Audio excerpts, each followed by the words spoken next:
Bismillahirrahmanirrahim. Assalamualaikum warahmatullahi wabarakatuh.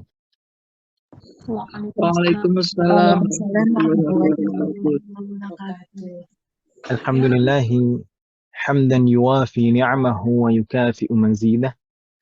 Wassalatu wassalamu ala nabiyyina Muhammadin wa ala alihi wa ashabihi wa man tabi'ahum bi ihsanin ila yaumiddin.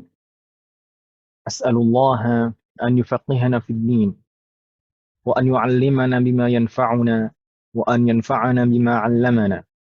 وأن يزيدنا علما نافعا وعملا صالحا إنه ولي ذلك والقادر عليه وبعد.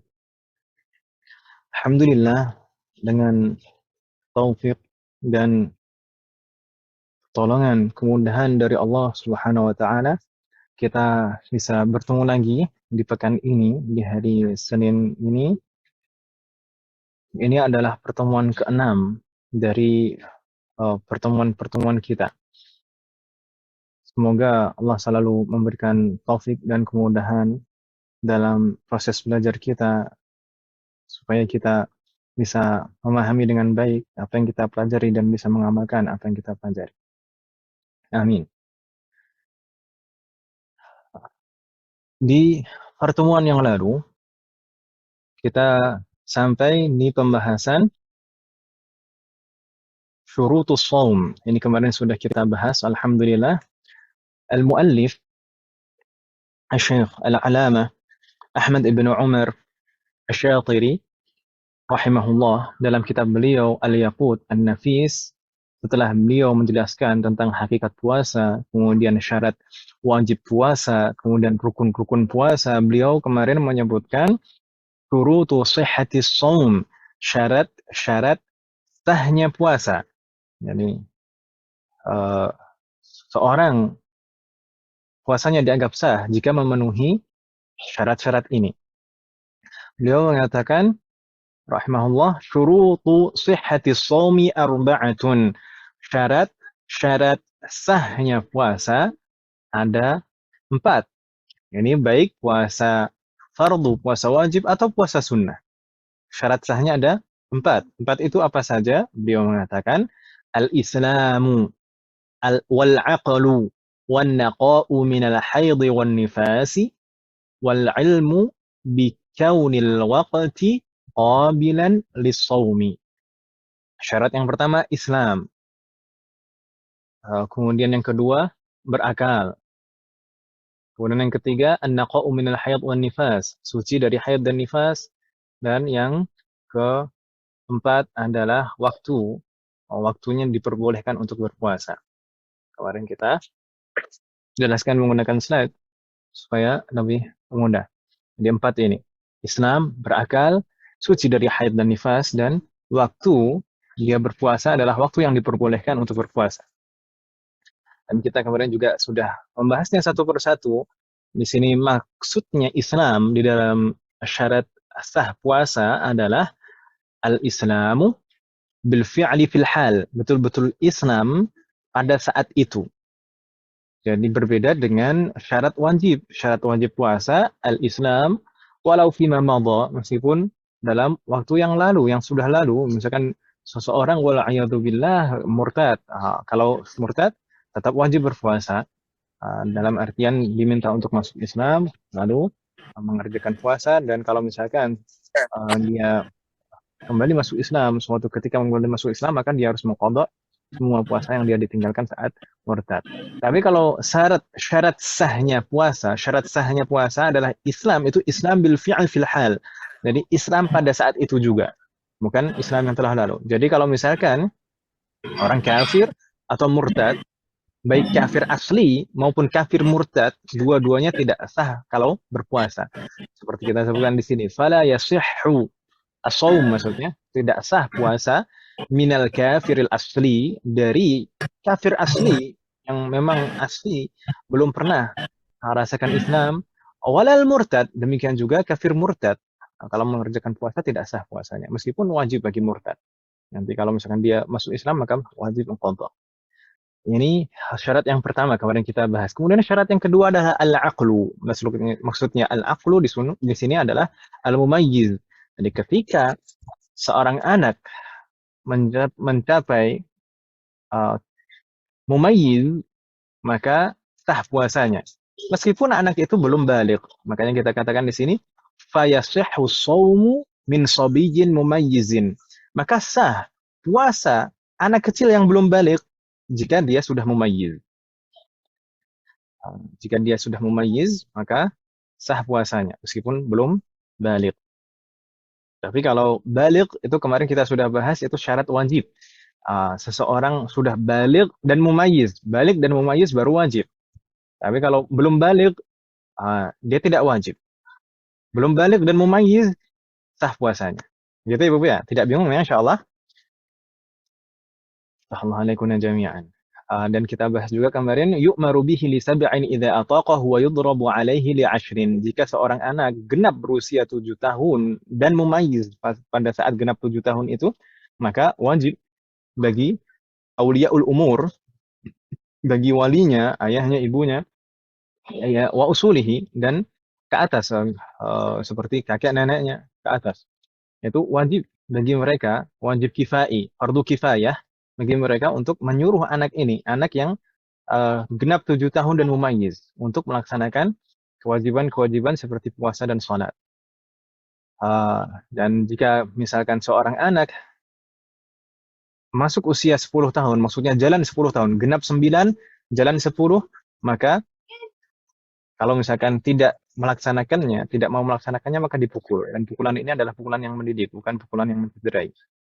Tahlalaikum jami'an. Kemudian kemarin kita juga membahas syarat sah yang keempat, an-naqa'u minal haidhi wan nifas. Suci dari haid dan nifas. Suci dari haid dan nifas. Jadi kalau misalkan wanita yang dalam kondisi haid atau nifas, maka tidak sah puasanya. Fala yasihhu shaumu minal haidhi wan nufasa. Tidak sah puasa dari wanita yang haid dan nifas. Wa alaihim al-qadha, meskipun tidak wajib, meskipun mereka tidak sah. Meskipun mereka tidak sah untuk mengerjakan puasa, tapi tetap wajib bagi wanita haid dan nifas untuk mengqadha'nya ketika sudah selesai bulan Ramadan. Wa in taharat asna'an nahar, jika suci di pertengahan siang hari Ramadan, la yalzamuha al-imsak, maka tidak wajib untuk terus menahan diri. Tidak wajib untuk menahan diri dari pembatal-pembatal puasa. Berbeda dengan orang yang membatalkan puasa tanpa uzur, maka tetap harus menahan diri. Tetap harus menahan diri dari pembatal-pembatal setelahnya. Baik. Dan kemarin kita juga sempat singgung nifas, itu maksudnya adalah darah ad-damul kharij aqibal wiladah. Darah yang keluar pasca melahirkan, bukan sebelumnya, bukan juga saat melahirkan, tapi setelah melahirkan, itu baru disebut nifas. Kemudian di sana qabulul waqti lis-shaum. Ini syarat sah puasa yang keempat.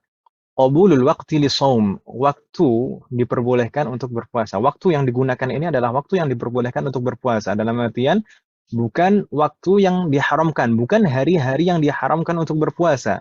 Bi an lam yakun minal ayyamil lati yahrumu shaumuha. Jadi waktunya ini bukan hari-hari yang diharamkan untuk berpuasa. Di antara hari-hari yang diharamkan untuk berpuasa di sana, kal aidaini, seperti 2 hari raya Aidul Fitri dan Aidul Adha atau Aidul Qurban. 2 hari raya itu tidak boleh untuk berpuasa. Demikian juga yang waktu atau hari yang tidak boleh berpuasa adalah ayyamut tasyriq, 11, 12, 13 Dzulhijjah. Setelah hari raya Idul Adha, 3 hari setelah hari raya Idul Adha. Ini berdasarkan pendapat jumhur demikian. Kalau dalam mazhab Abu Hanifah berbeda sendiri. Dalam mazhab Abu Hanifah 3 itu dihitung dari tanggal 10-nya. Tapi kalau jumhur, mayoritas ulama termasuk di dalam mazhab Syafi'i mengatakan hari tasyriq itu 3 hari setelah hari raya. Jadi 4 hari berturut-turut tidak boleh berpuasa di bulan Dzulhijjah. Baik, yang ketiga, hari yang tidak boleh kita berpuasa adalah yaumul syak bila sabab. Yaumul syak, hari yang diragukan di sana. Maksudnya apa? Yaitu tanggal 30 Sya'ban jika tersebar desas-desus adanya hilal tapi tidak terbukti.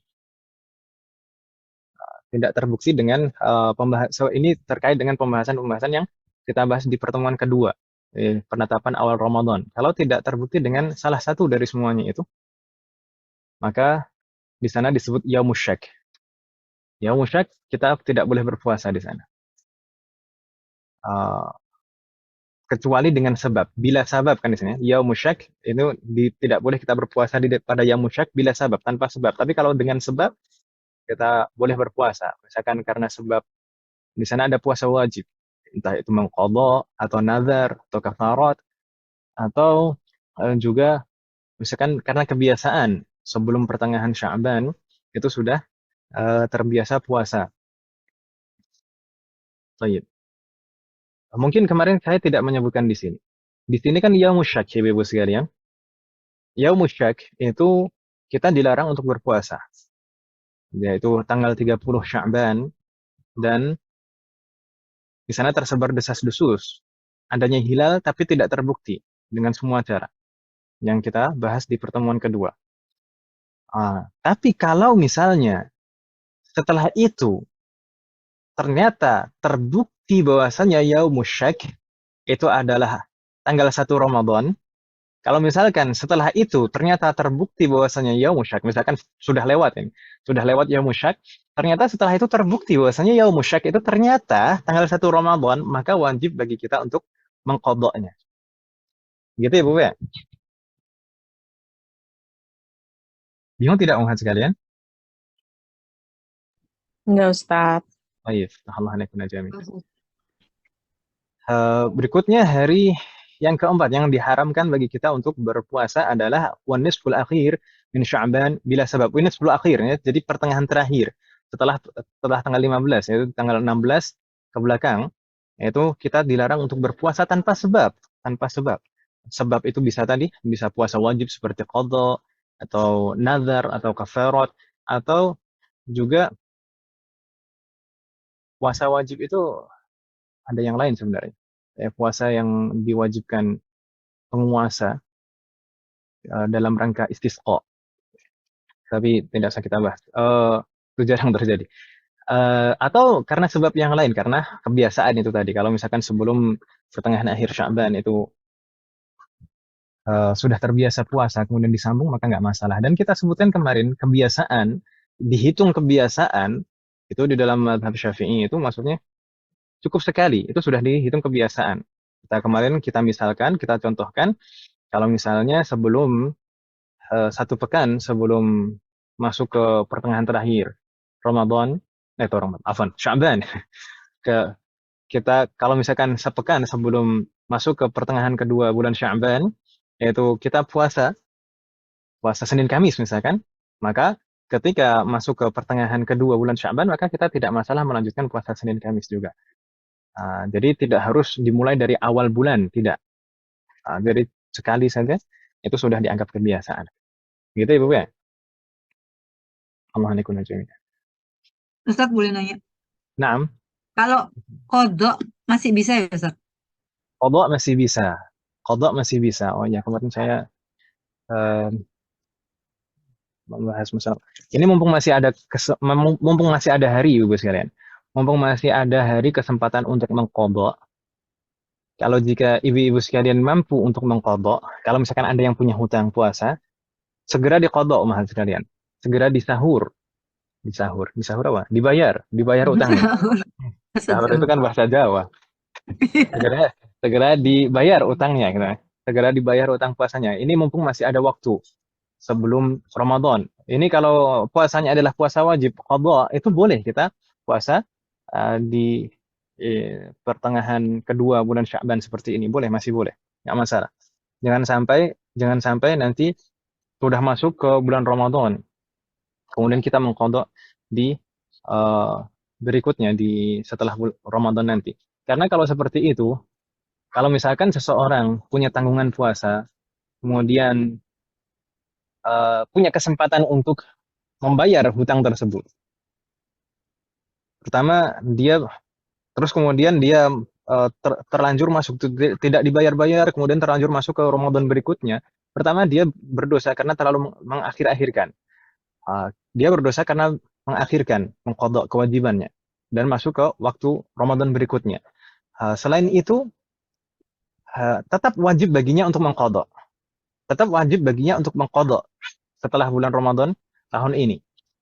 Selain itu, karena kalau misalkan dia punya kesempatan, mampu untuk sebenarnya ada kesempatan untuk membayarnya, tapi tidak dibayar, maka wajib juga membayar fidyah.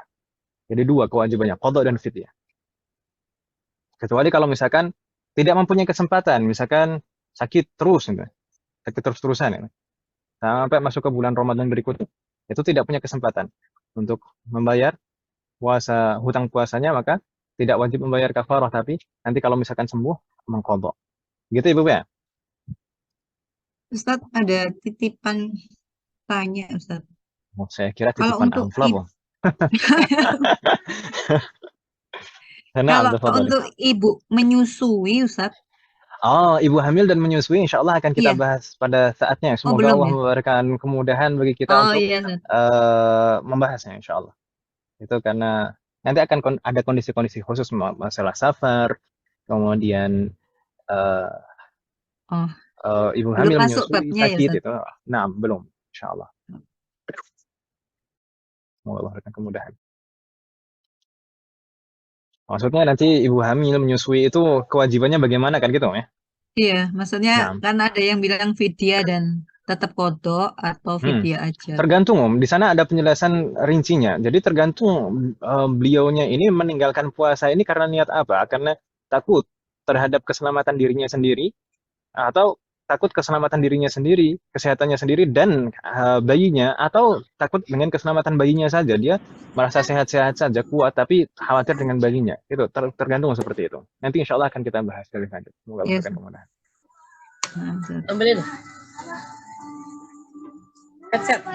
Ketentuan membayar fidyah itu seperti zakat, seperti apa? Satu mud. Jadi satu hari satu mud, atau mungkin bisa satu porsi lah mungkin kalau tapi lebih baik kita bayar dengan beras saja nggak, supaya lebih aman keluar dari sini. Nanti insya Allah akan kita bahas lebih lanjut. Nanti juga akan menyangkut hal itu juga. Jadi kafarahnya itu, membayar kafarahnya satu mud itu setiap harinya itu kadarnya seberapa?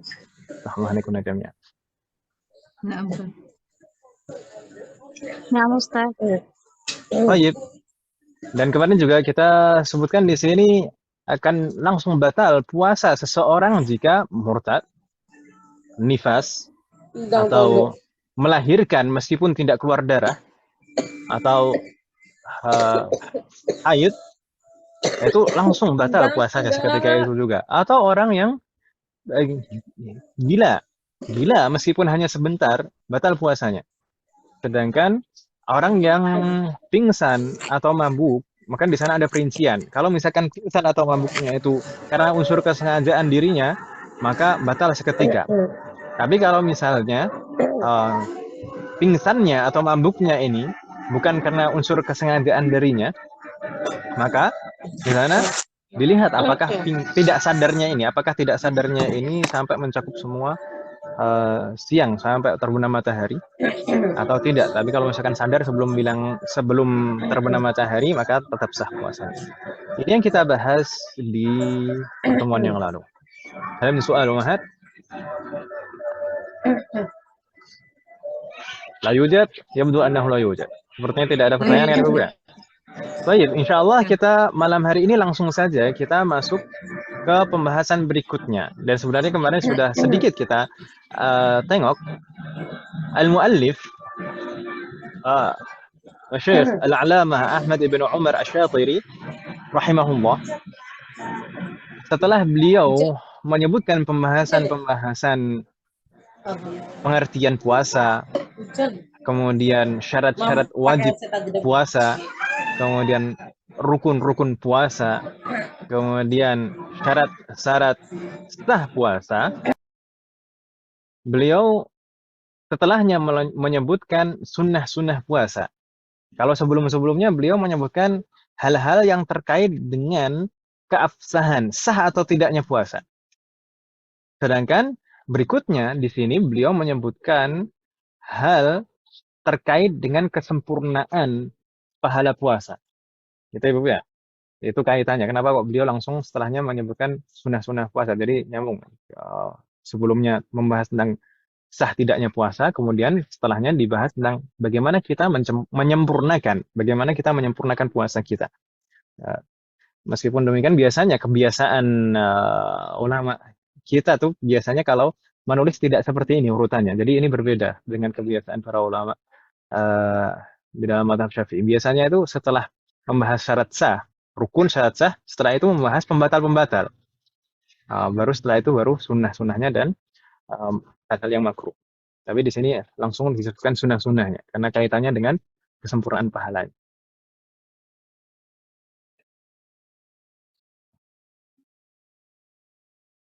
Baik. Beliau menyebutkan sunanus shaumi, sunnah puasa. Sunanus shaumi katsiratun. Sunnah puasa itu banyak sekali. Sebenarnya sunnah puasa itu banyak sekali. Demikian kata beliau.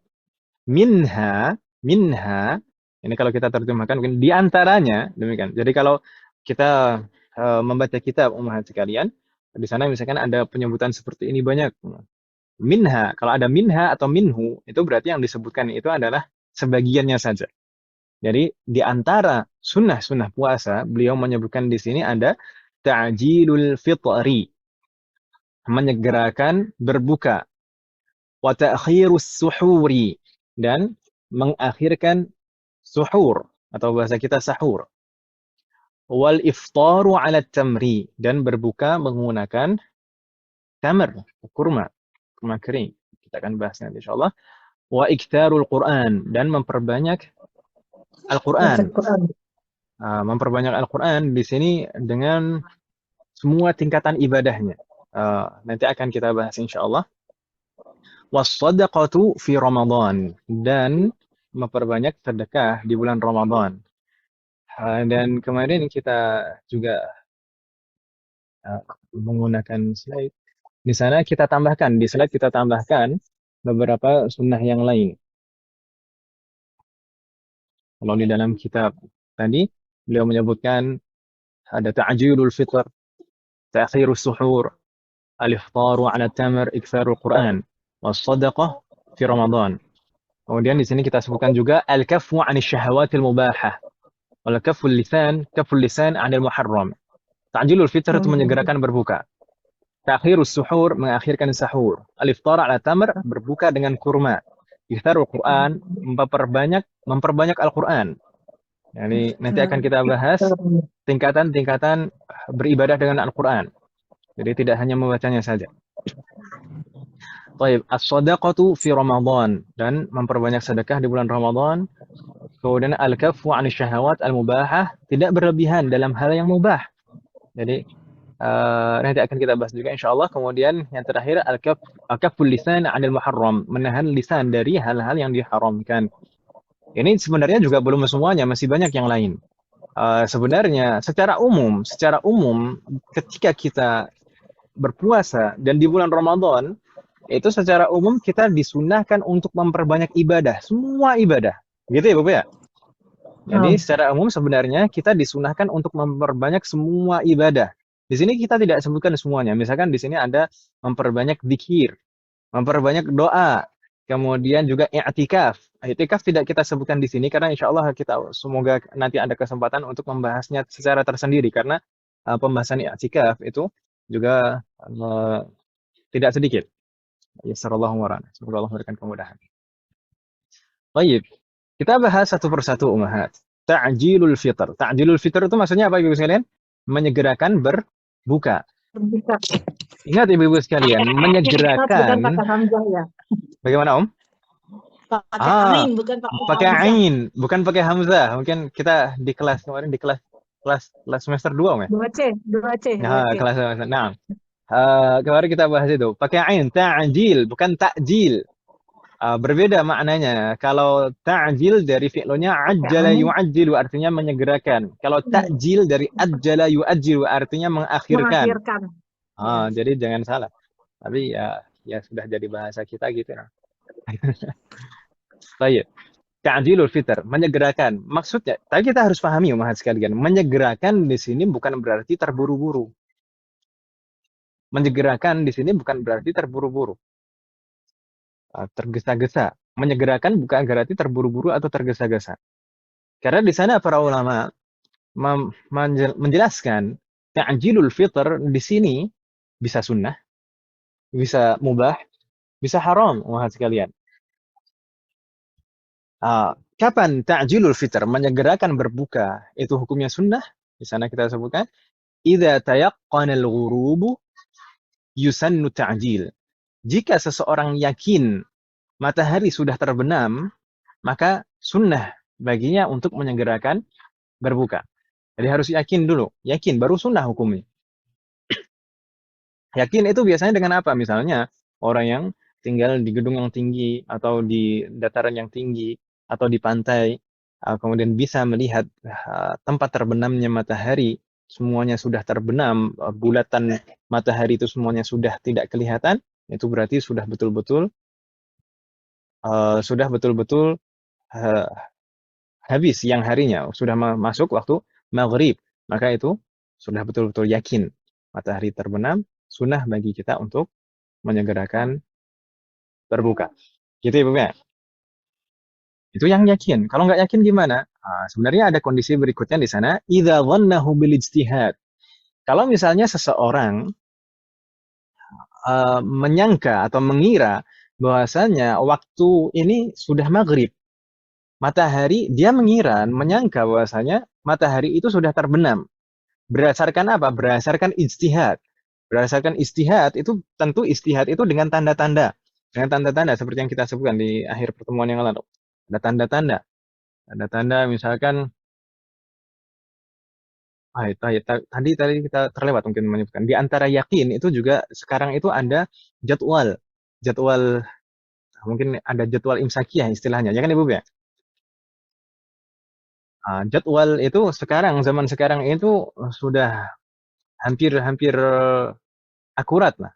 Jadi itu termasuk dalam kategori yakin itu jadwal itu. Kalau jam kita juga jamnya pas, Om. Kalau jam kita ternyata jamnya kecepatan ya jangan. Baik.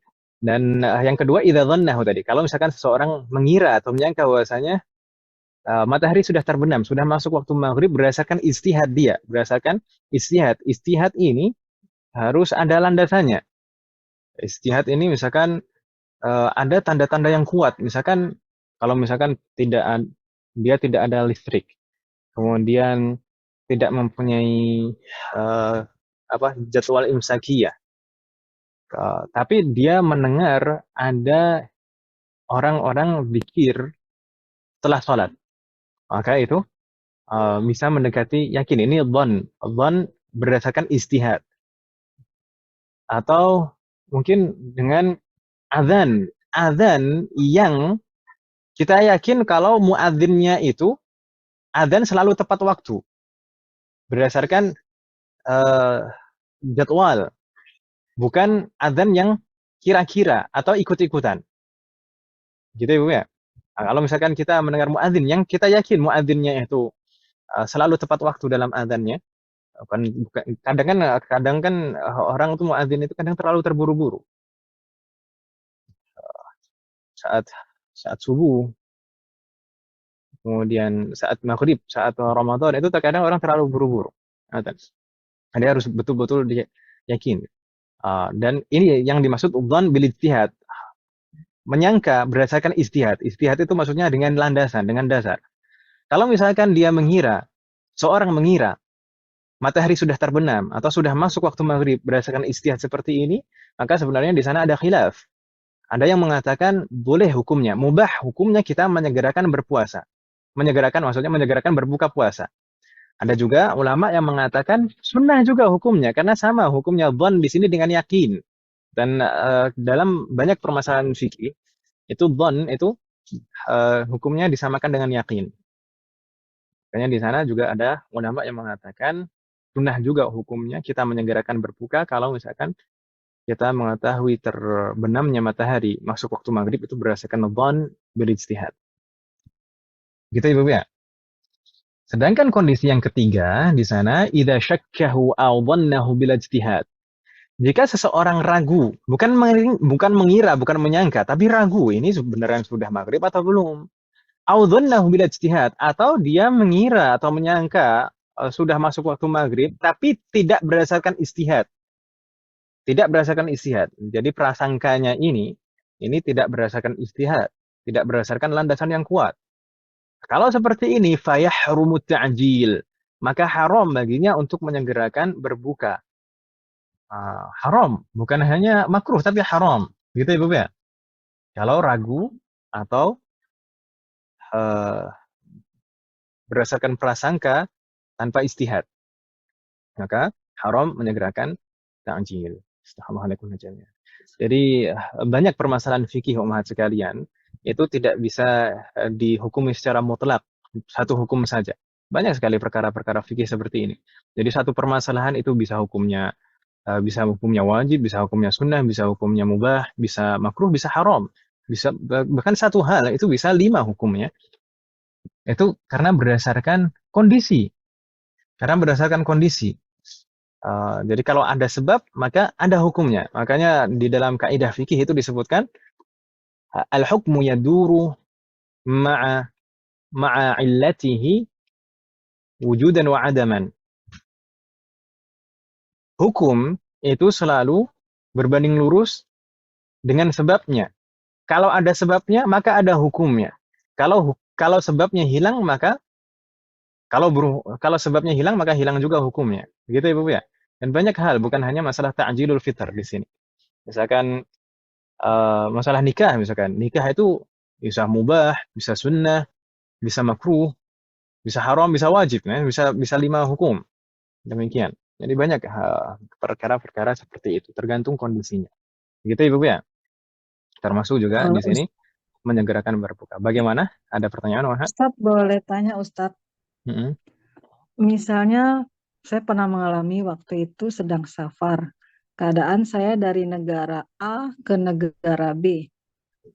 Itu saya cuma melihat dari pesawat karena memakan waktu yang agak lama. Saya tahu bahwa itu karena matahari sudah nggak ada, saya berbuka. Kan kita nggak tahu karena jeda waktu maghribnya jam berapa. Pokoknya saya lihat dari matahari di luar itu bahwa sudah layaknya maghrib sepertinya maghrib di negara kita gitu. Nah, saya berbuka itu kalau seperti itu gimana Ustadz? Itu masuk ke dalam kategori yang pertama tadi. Saya mengatakan idza tayaqqana al-ghurub yusannu ta'jil. Kalau misalkan seorang yakin matahari sudah terbenam, maka sunnah baginya untuk menyegerakan berbuka. Sunnah ya, untuk menyegerakan berbuka. Bukan wajib, tapi sunnah. Dan tadi di antara cara yakin tadi adalah betul-betul melihat dengan mata kita sendiri, bahwasanya cahaya matahari itu betul-betul sudah tenggelam. Gitu ya. Kalau dilihat dari jendela pesawat, udah ini sih, udah menguning, udah ini seperti layaknya maghrib gitu ya. Iya, sudah kemerah-merahan. Nah, astagfirullahaladzim. Oh iya, umat kalian, mungkin di sini ada kita sebutkan di sana permasalahan terkait dengan menyegerakan berbuka. Menyegerakan berbuka itu hukumnya sunnah. Juga selama kita ketika menyegerakan berbuka ini tidak tertinggal jamaah. Jamaah sholat maghrib maksudnya. Kalau misalkan karena berbuka kita tertinggal jamaah sholat maghrib, maka lebih baik kita jamaah sholat maghrib terlebih dahulu. Baru menyegerakan berbuka. Termasuk juga kalau misalkan bahkan para ulama mengatakan jangankan tertinggal jamaah, tertinggal takbiratul ihram. Tertinggal takbiratul ihram bersama imam. Kalau misalkan nanti karena kita menyegerakan berbuka, kita tertinggal takbiratul ihram bersama imam, maka kita dahulukan sholat bersama imam. Baru nanti setelah sholat baru berbuka. Naam, sebenarnya itu ini kan sebenarnya jamaah itu disunahkan, imam dan jamaah itu disunahkan untuk menyegerakan berbuka semuanya, ya kan Ibu ya? Tapi kalau seandainya ada masjid yang tidak menyegerakan berbuka, tapi misalkan langsung adzan, kemudian jarak sebentar langsung iqamah, kemudian langsung sholat. Kalau seperti itu maka didahulukan sholat jamaahnya. Kalau seperti itu maka didahulukan sholat jamaahnya supaya takbiratul ihram bersama imam.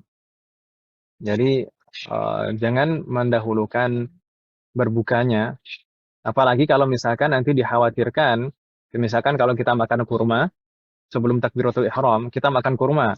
Ketika makan kurma nanti imamnya sudah takbiratul ihram. Atau ketika kita makan kurma, kemudian kita harus membersihkan mulut kita dari sisa-sisa kurma. Ketika kita membersihkan ini memakan waktu sehingga kita terlewat takbiratul ihram. Karena harus dibersihkan, sisa-sisa kita berbuka itu harus dibersihkan, umat sekalian. Jangan sampai ada sisa-sisa yang kalau misalkan nanti ketika sholat kemudian nanti masuk ke dalam rongga tenggorokan kita.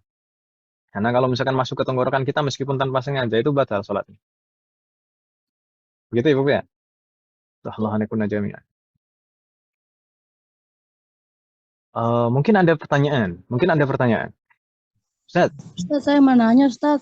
nah, Ustaz, tafadhali. itu kan tadi Ustaz menerangkan masalah puasa itu ya katanya menyegerakan. Pas itu kalau pas mau azan jamaah gitu, jadi didahulukan sholat dulu gitu, sholat jamaah, terus baru berbuka puasa. Nah, Kalau kita sedikit air gitu untuk membatalkan baru kita jamaah kan air putih kan bisa. la ba'sa. Tapi kalau misalkan tidak ada air putih tapi yang lain, makanan yang lain kan itu. Ya udah, syukran Ustaz, Afan. Itu tadi kan kondisi yang saya sebutkan itu kalau seandainya gitu kan. Kalau kita menyelenggarakan berbuka kemudian kita ketinggalan sholat, maka didahulukan sholatnya, gitu ya. Tapi kalau misalkan kita menyegerakan bisa tanpa ketinggalan sholat ya nggak masalah, itu disunahkan kita menyegerakan, gitu kan Ibu ya. Tapi mungkin ada pertanyaan yang lain. Pertanyaannya mungkin seakan-akan ada yang bertanya seperti ini. Set, bukannya sholat dalam kondisi makanan sudah siap itu makruh hukumnya? Mungkin ada pertanyaan seperti itu. Ya, Ibu sekalian, ada yang pernah dengar? Sholat, Makan. Pernah Ustaz. sholat dalam kondisi Lapar. makanan sudah tersedia, sudah siap, itu maka makruh. Kan gitu ya, sholat seperti itu. Sebenarnya itu juga tidak mutlak seperti itu, mahal sekalian. Dan di sini juga ada kaitannya dengan ini. Jadi memulai sholat ketika makanan hidangan sudah betul-betul siap itu tidak mutlak. Memulai sholat itu hukumnya makruh ketika ada makanan yang sudah siap itu tidak mutlak makruh. Itu makruh jika kita betul-betul dalam kondisi lapar dan menginginkan makanan tersebut. Misalkan makanannya betul-betul enak. Kemudian kita ingin memakannya, atau kita betul-betul lapar ingin makannya. Tapi kalau tidak dalam kondisi seperti itu, tidak makruh. Ya, kalau misalkan nggak terlalu lapar, kemudian makanannya biasa-biasa aja, kan? Apa, kan? Nasi uduk, misalnya. Pecel gitu. Itu biasa. Kalau misalkan seperti itu, memulai sholat tidak makruh. Memulai sholat takbiratul ihram tidak makruh. Maka itu kondisinya terkait dengan itu juga. Kalau misalkan kita betul-betul lapar, kelaparan, maka lebih baik menyegerakan berbuka. Dan makanannya kan kita pengen banget, makanannya udah enak banget gitu kan. Tidak biasa makanannya. Kita menyegerakan berbuka itu lebih afdal. Tapi kalau misalkan makanannya biasa, kita tidak terlalu ingin memakannya, tidak terlalu lapar, maka sholatnya didahulukan. Begitu ya, Bu ya? Gimana tidak mahal sekalian? Jelas Ustaz. Paham. Mohon jami. Baik, nastamiru mahat. Berikutnya di sana, oh iya, di sini ta'jilul fitr. Ta'jilul fitr itu nanti akan ada kaitannya dengan yang ketiga, iftar ala tamr. Nanti akan kita bahas, disunahkan juga berbuka dengan kurma. Baik, yang kita masuk yang kedua dulu, ta'khirus suhur. Takhir apa Ibu sekalian? Suhur di sini. Takhir itu mengakhirkan, suhur. Orang kita biasa Sahur. menyebutnya sahur. Sebenarnya kalau di dalam bahasa Arab antara suhur dan sahur itu ada perbedaannya. Suhur itu adalah pekerjaannya. Suhur itu adalah pekerjaannya. Sedangkan sahur itu adalah makanannya. Itu ya, Bu ya? Jadi sebenarnya ada perbedaan. Tapi kalau sudah terlanjur di dalam bahasa kita, sudah serapan di dalam bahasa kita orang kita bilangnya sahur, ya udahlah itu bahasa Indonesia. Kalau dalam bahasa Arab suhur. Suhur itu adalah pekerjaannya, bukan makanannya. Jadi yang diakhirkan bukan makanannya, tapi kita makannya, gitu kan Ibu ya? Baik. Mengakhirkan sahur. Mengakhirkan makan sahur. Baik. Mengakhirkan makan sahur, di sana juga ada ketentuan-ketentuannya, umat sekalian. Di sana ada beberapa poin sebenarnya. Pertama, at-tasahhuru sunnah. Sahurnya sendiri itu sebenarnya sunnah. Walau bi jur'ati ma'in, meskipun dengan seteguk air. Jadi sahurnya ini sendiri sunnah. Lalu mengakhirkannya sunnah tersendiri. Gitu ya, Bu ya? Sahur itu sunnah tersendiri. Makan sahur itu sunnah. Meskipun walau bi jur'ati ma'in, meskipun hanya dengan seteguk air. Ini berdasarkan riwayat dari Rasulullah. Walau bi jur'ati ma'in, meskipun hanya dengan seteguk air. Itu sudah, kalau misalkan kita tidak sempat makan sahur dengan makanan berat, dengan nasi atau roti atau yang lain, tapi kita hanya sahurnya itu hanya dengan seteguk air, maka kita sudah mendapatkan pahala sunnah sahur. Gitu ya, Bu ya? Wadih Mahat? Nah, Ustaz. Baik. Poin berikutnya, wa ta'khiruhu sunnah, dan mengakhirkan makan sahur itu juga sunnah tersendiri. Jadi makan sahurnya itu sunnah, dan mengakhirkannya itu juga sunnah tersendiri. Ma lam yaqa fi syakkin fi tulu'il fajri bisabab ta'khir.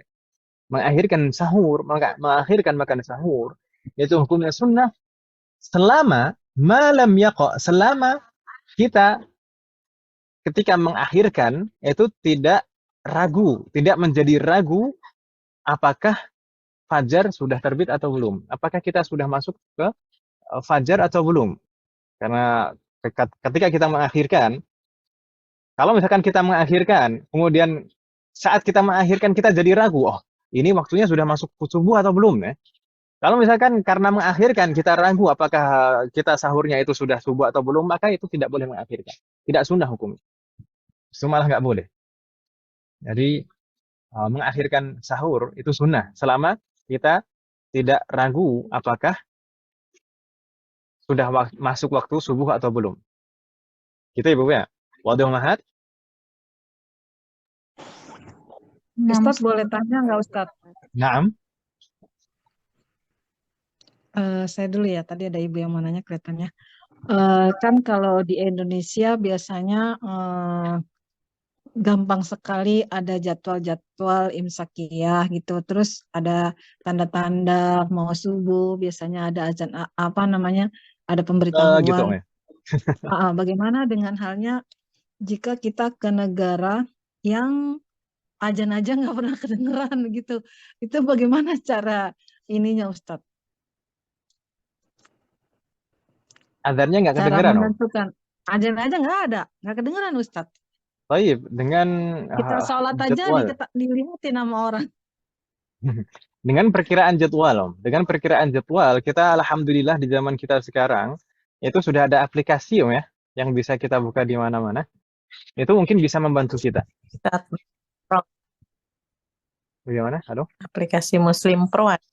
Nah, aplikasi di antara aplikasinya apa, Om? Aplikasi Muslim Pro ya. Muslim Pro ya, Ustaz. Nah, itu mungkin bisa membantu kita terkait dengan jadwal fajar, jadwal fajar, supaya kita tidak terlanjur ternyata kita makan sahur ternyata sudah masuk waktu subuh. Nah, kalau memang demikian maka kita harus mengqadha nantinya. Tapi kita harus Iya. hati-hati. Alhamdulillah zaman sekarang sudah ada fasilitas-fasilitas seperti itu maka bisa digunakan. Semoga Allah berikan taufik pada kita. Gitu Om ya. Ya, ya Ustadz. Nah, Ustadz, mau nanya lagi nih Ustadz, masalah azan tuh. Ini kan ada sebagian orang pas dia kan minum tuh pas azan tuh katanya nggak apa-apa kata itu Ustadz. la yajuz, Katanya. batal. Nggak Batal boleh. ya? Itu mungkin sebagian orang yang seperti itu terkadang itu salah memahami teks hadis. Jadi yang betul mengakhirkan sampai sebelum terbit fajar. Bukan saat adzan subuh masih makan juga, enggak, batal itu. Batal. 4 mazhab mengatakan batal. Gitu ya, Bu ya? Jadi itu gimana kalau Ustadz? gua- Harusnya Ustadz jangan apa kalau azan subuh udah ini. Udah tidak boleh makan lagi. Ya, adzan subuh itu berarti terbit fajar. Iya, Terbit iya, fajar itu sudah tandanya harus mulai menahan diri sudah. Iya. Ya. Baik. Syukur Ustadz. Afwan. Baik, mungkin kita sebutkan dulu di sini ada hal yang lain. Yadkhulu waqtuhu, yakni waktu suhur binisfil lail. Baik, kapan dihitung makan itu adalah makan sahur dan mendapatkan pahala sahur? Mulai dari kapan? Apakah kalau misalkan orang makan setelah sholat tarawih, ini misalkan setelah sholat isya, kemudian sholat tarawih, kemudian makan, diniatkan sahur, maka dia mendapatkan pahala sunnah sahur? Tidak. Yadkhulu waktu suhur binisfil lail. Jadi waktu sahur itu dimulai setelah lewat pertengahan malam. Jadi setelah jam 12 malam itu baru masuk waktu sahur. Gitu Ibu ya, waktu makan sahur. Kalau sebelumnya seandainya makan itu tidak dihitung sahur dan tidak mendapatkan pahala sunnah sahur. Kalau setelah seandainya kita makan setelah jam 12 malam itu baru masuk waktu makan sahur. Dan kalau misalkan kita makan seperti itu maka kita mendapatkan pahala sunnah sahur. Gitu Ibu ya? Wadih Mahat? Halo? Insya Allah paham Ustadz. Naam. Berbeda dengan niat yang kita bahas kemarin pada rukun. Kalau niat itu setelah maghrib pun juga boleh niat. Gitu Ibu ya? Yang penting sudah terbenam matahari maka boleh kita niat puasa untuk besok. Tapi kalau makan sahur setelah jam 12 baru dihitung sunnah makan sahur. Nah, berikutnya yusannu kaunuhu ala tamrin, dan disunahkan juga kita makan sahur itu dengan apa Maha? Dengan kurma. Seperti halnya saat berbuka kita disunahkan makan kurma, di saat sahur kita juga disunahkan makan kurma. Gitu Ibu ya? Baik. Dua sunnah yang pertama ini yaitu ta'jilul fitr dan ta'khirus suhur. Ini ada berdasarkan hadis-hadis yang diriwayatkan dari Rasulullah. Di antaranya tasahharu, Rasulullah bersabda yang diriwayatkan oleh Al-Imam Al-Bukhari dan Al-Imam Muslim, tasahharu fa inna fis sahuri barakah. Sahurlah kalian, makan sahurlah kalian. Fa inna fis suhuri barakah, karena di dalam makan sahur, saat kalian makan sahur itu terdapat barakah. Kemudian dia juga bersabda sallallahu alaihi wasallam yang diriwayatkan juga oleh Al-Imam Al-Bukhari dan Al-Imam Muslim. Beliau bersabda, la tazalu ummati, atau di dalam lafaz yang lain, la yazalun nasu. Dalam riwayat lain, dalam lafaz yang lain, la yazalun nasu, dalam lafaz ini, la tazalu ummati bi khairin ma ajjalul fitra. Kemudian di riwayat Imam Ahmad ditambahkan wa akhfarus suhura. Jadi ini riwayat yang lengkap, ini sudah digabung-gabung. Baik. Umatku senantiasa dalam kebaikan, ma'ajjalul fitra, selama mereka menyegerakan berbuka, wa akhfarus suhur, dan mengakhirkan makan sahur. Dan beliau juga bersabda sallallahu alaihi wasallam, diriwayatkan juga oleh Al-Imam Al-Bukhari dan Imam Muslim. Di sana para sahabat bukan Rasulullah tapi para sahabat menceritakan tahsaharna, ini apa yang para sahabat kalau kerjakan bersama Rasulullah. Tasaharna ma'a Rasulillah. Kami para sahabat pernah makan sahur bersama Rasulullah sallallahu alaihi wasallam. Tsumma qumna ila shalah. Kemudian setelah makan sahur kami salat subuh langsung. Tsumma qumna ila shalah. Wa kana qadru ma bainahuma 50 ayah.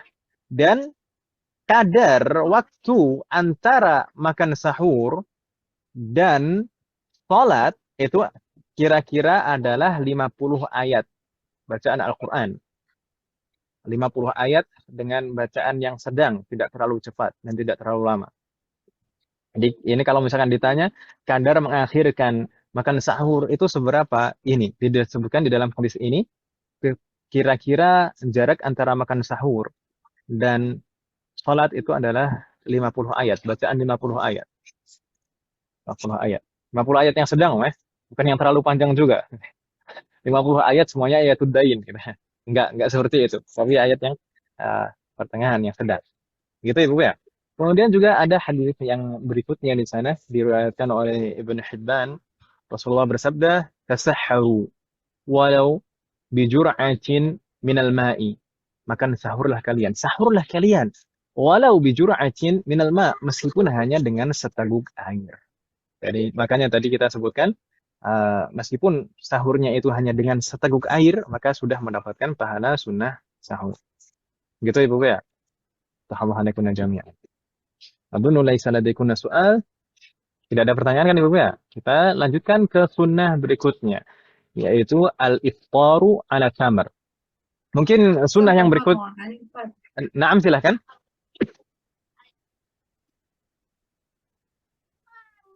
Itu yang tadi Ustaz, pertanyaan yang minum ketika, atau minumlah ketika sahur karena bangunnya pas azan gitu. Dulu saya juga pernah tanya gitu Ustaz sama teman yang kebetulan juga ya ustazah gitu Ustaz. Ya, diperbolehkan gitu Ustaz. Tadi Ustaz menjelaskan bahwa 4 mazhab tidak membolehkan dalam Ustaz tadi menjelaskan bahwa itu kesalahpahaman. Nah, bagaimana Ustaz ya alasannya?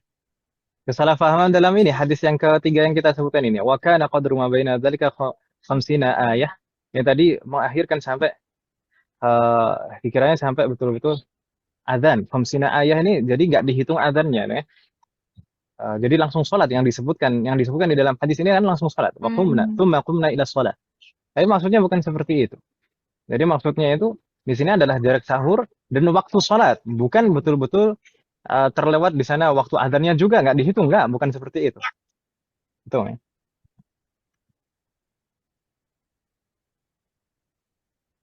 Baik. Sebenarnya itu sebelum azannya Ustaz itu ya. Jadi ya namanya berpuasa itu kan dimulai dari terbit fajar sampai terbenam matahari ya atau ya. Ya, kalau terbit fajar ya sudah harus menahan diri dari pembatal-pembatal puasa. Kalau misalkan sudah terbit fajar kita tidak menahan diri dari pembatal-pembatal puasa, ya batal puasa kita. Baik. Ya itulah. Mungkin saya dulu di awal-awal belajar itu juga pernah mendengar itu dan sempat juga ya percaya gitu. Tapi ya inilah mungkin saya pernah di beberapa kelas yang saya ajar itu pernah menyampaikan inilah pentingnya kita menanyakan sesuatu permasalahan itu kepada orang yang memang menguasai dalam bidangnya. Kalau misalkan kita bertanya masalah fikih, ya kita bertanya ke orang yang paham fikih, yang memang belajar fikih. Kalau kita belajar masalah ulumul Quran, ilmu-ilmu yang terkait dengan Al-Quran, ya kita bertanya kepada orang yang memang mendalaminya. Kalau misalkan kita bertanya masalah akidah, ya kepada orang yang memang mendalami akidah. Makanya Allah bersabda, "Fas'alu ahla dzikri in kuntum la ta'lamun." Tanyakan kepada ahlinya jika kalian tidak tahu. Apalagi di zaman sekarang, umat sekalian. Di zaman sekarang itu pendidikan bidang agama itu juga sudah terpengaruh pendidikan barat. Jadi adanya perkuliahan sekarang itu semuanya sudah dipetak-petakan dengan jurusan dan fakultas. Jadi kadang itu kalau misalkan orang yang fakultas syariah, itu mendalami usul fikih dan fikih. Itu tidak terlalu mendalami masalah akidah. Demikian juga orang yang misalkan belajar di fakultas hadis misalkan, maka tidak terlalu mendalami masalah fikih. Jadi seperti itu. Jadi harus kita sebagai penanya itu juga harus melihat yang kita tanya. Dan sebenarnya juga ustadz itu yang ditanya juga harus tahu diri kan gitu ya. Juga harus tahu diri. Masalahnya itu kalau ustadz itu sudah diustadkan itu kadang itu kalau ditanya nggak dijawab itu kan mungkin namanya manusia ada perasaan gimana malu atau apa gitu kan Mas. Tapi tidak demikian para ulama dahulu. Baik. Nastamir Rohat. Afwan Ustadz, Nah, jika baru bangun terus itu kan pas sahur, terus ketika makanan itu masih di tenggorokan itu bagaimana udah dengar adzan? makanan di tenggorokan, Maksudnya makanan masih di tenggorok mulut lah gitu. di mulut. Kalau di mulut dikeluarin lah. jangan dilanjutin. Oh, udah di mulut udah denger azan. buru-buru dikeluarin gitu. Ya dikeluarin ya, dikeluarin. Seperti itu. Iya, kayaknya banyak ini masalah. Dulu kita awam banget, Ustaz. Memang seperti itu dulu. Saya pernah juga bilang, jadi kalau sudah terlanjur makan, nggak usah buru-buru gitu. Dilanjutin aja gitu. Ya, saya juga dulu pernah merasakan masa seperti itu. Apalagi kan dulu kan masih muda kan, masih ya. Kalau kayak gitu tuh berarti kita dikodok ya Ustaz, kalau yang dulu pernah kayak gitu tuh. Tapi Kalau misalkan kita yakin nggak memang dulu, kalau misalkan yakin dulu pernah seperti pernah, itu, iya. dikodok. Pernah Ustaz, cuma Dikira, nggak dikira-kira tahu saja. berapa kalinya Ustaz. Dikira-kira saja, dikira-kira. Waduh. Jadi kayak Ustaz, pengertiannya gini loh Ustaz, rasanya kayak Ustaz, pengertiannya itu sampai selesai adzan itu baru harus berhenti Kan gitu. awal azan itu udah terbit Iya, fajar, dulu gimana? bener memang gitu sih dulu. Ya memang kita nggak selalu telat sih Ustaz, tapi kayak Ya. kalau sudah telat nggak usah buru-buru nanti kan Jadi gitu. sebenarnya itu kita itu orang zaman kita sekarang itu tidak perlu repot-repot seperti para salaf dulu. Orang-orang terdahulu itu kan untuk mengakhirkan makan sahur itu harus diusahakan, ya kan ya? Tapi kita jangankan mengusahakan, kita sahurnya itu Iya, telat-telat gitu. nggak sih sekali-sekali itu Ustaz, bukan Ustaz. Mau sekali-sekali. Ya. Cuma bertahun-tahun Ustaz, jadinya ya nggak ingat juga berapa kali yang di kode ya Ustaz. Bagaimana sih Ustaz? Tapi kalau misalkan bisa mengira-ngiranya diusahakan diqadha. Biar kita yakin tidak melewatkan hal yang memang wajib bagi Ya kita. utang ya. Iya. Afwan Ustadz, tapi kalau azannya itu dari beberapa masjid, kita ikut masjidnya yang paling Ikut keras. yang paling telat. Jadi gini, seperti kasus yang tadi ta'jilul fitr tadi, muadzin itu berbeda-beda sekalian. Ada yang muadzin itu ngasal, azan itu ngasal. Jadi udah dengan perkiraan dia, nggak tahu perkiraan dia berdasarkan apa, azan aja gitu. Padahal belum masuk waktunya. Itu tidak bisa pakai seperti itu. Kalau seperti itu memang kita yakin itu adzannya itu terlalu awal, maka nggak masalah kalau seperti itu. Tapi kalau misalkan kita tahu adzannya ini tepat waktu, langsung udah harus kita langsung menahan diri. Gitu ya, Bu ya? Masalahnya azan ini masing-masing masjid mempunyai waktu tertentu gitu. Jadi misalnya masjid A dia memang selalu lebih cepat. Terus udah gitu nanti disusul oleh masjid yang B. Kemudian Kita bisa memastikan dengan jadwal, Jadwal imsakiyah itu sudah sangat membantu kita. Jadi jadwal zaman sekarang itu sudah hampir-hampir akurat gitu, Sudah hampir-hampir akurat. Jadi kalau misalkan ada muadzin yang azan sebelum waktunya, maka kita sudah tahu itu berdasarkan jadwal itu, gitu ya? Oh, baik Ustaz. Nah, astagfirullahaladzim. Ustaz, ini mungkin di luar topik Ustaz. Maksudnya kalau masalahnya sholat, kita itu muadzin kita itu biasanya itu kalau di luar Ramadan azan subuh itu cepat sekali. Kita biasanya menjumpai seperti itu. Di luar Ramadan azan subuh itu cepat sekali. Sedangkan di dalam Ramadan azan maghrib cepat sekali. pada lapar. Ya sudah Ustadz kalau gitu. Berarti yang bilang kalau udah azan tapi masih ada di tangan, tanggung suruh telan, suruh salah ya Ustadz. Ya udah Ustadz. Nah, salah. Ada lagi pertanyaan seperti ini tadi? Ustadz, Berarti kalau kayak sholat itu Ustaz, misalnya kita dulu masih kecil-kecil sudah wajib juga, misalnya umur-umur yang sudah harus sholat terus kita Udah balik pernah ya. nggak sholat, itu berarti dikodok juga nggak sih Ustaz?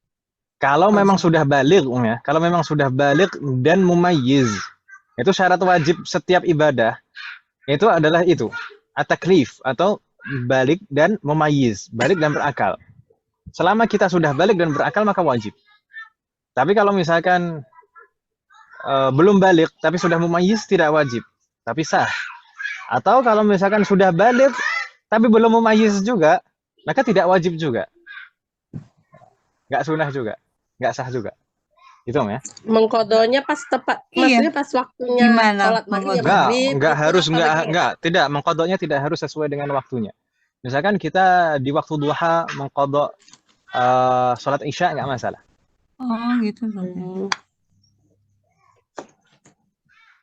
Iya, Waalaikumsalam aja. Ustaz boleh tanya lagi nggak Ustaz? Boleh lah, weh. Boleh nggak? Boleh lah.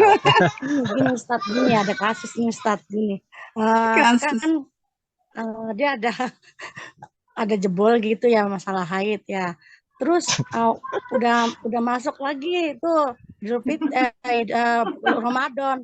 Ternyata dia masih tersiksa itu masih belum bayar kayak gitu. Terus orang tersebut sebelum Ramadan dia mau bagi-bagikan makanan gitu biar membayar katanya yang belum dikodok gitu. Bagaimana tuh Ustaz?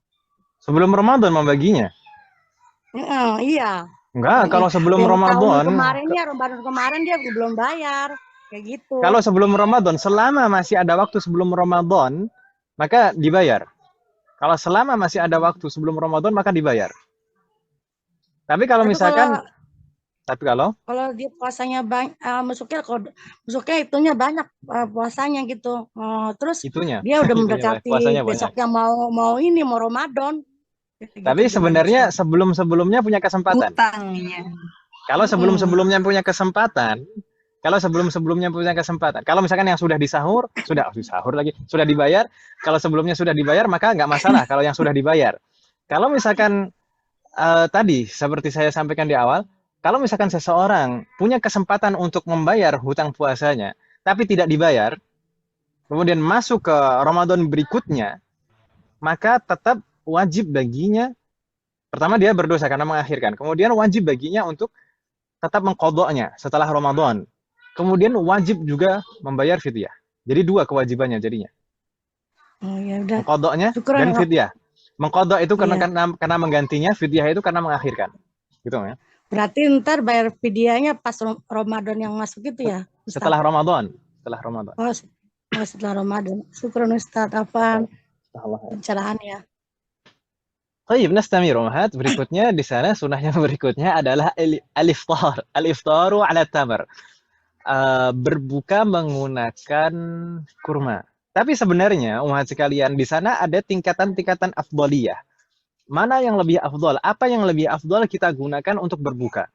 Dan kita sebagai seorang muslim hendaknya kita memperhatikan hal-hal seperti ini. Jadi mana yang lebih afdal? Kita harus punya semangat untuk mengerjakan mana yang lebih afdol, mengejar hal-hal yang lebih afdol. Kalau misalkan yang lebih afdol tidak bisa, baru berikutnya, yang tingkatannya di bawahnya, lalu di bawahnya lagi, lalu di bawahnya lagi.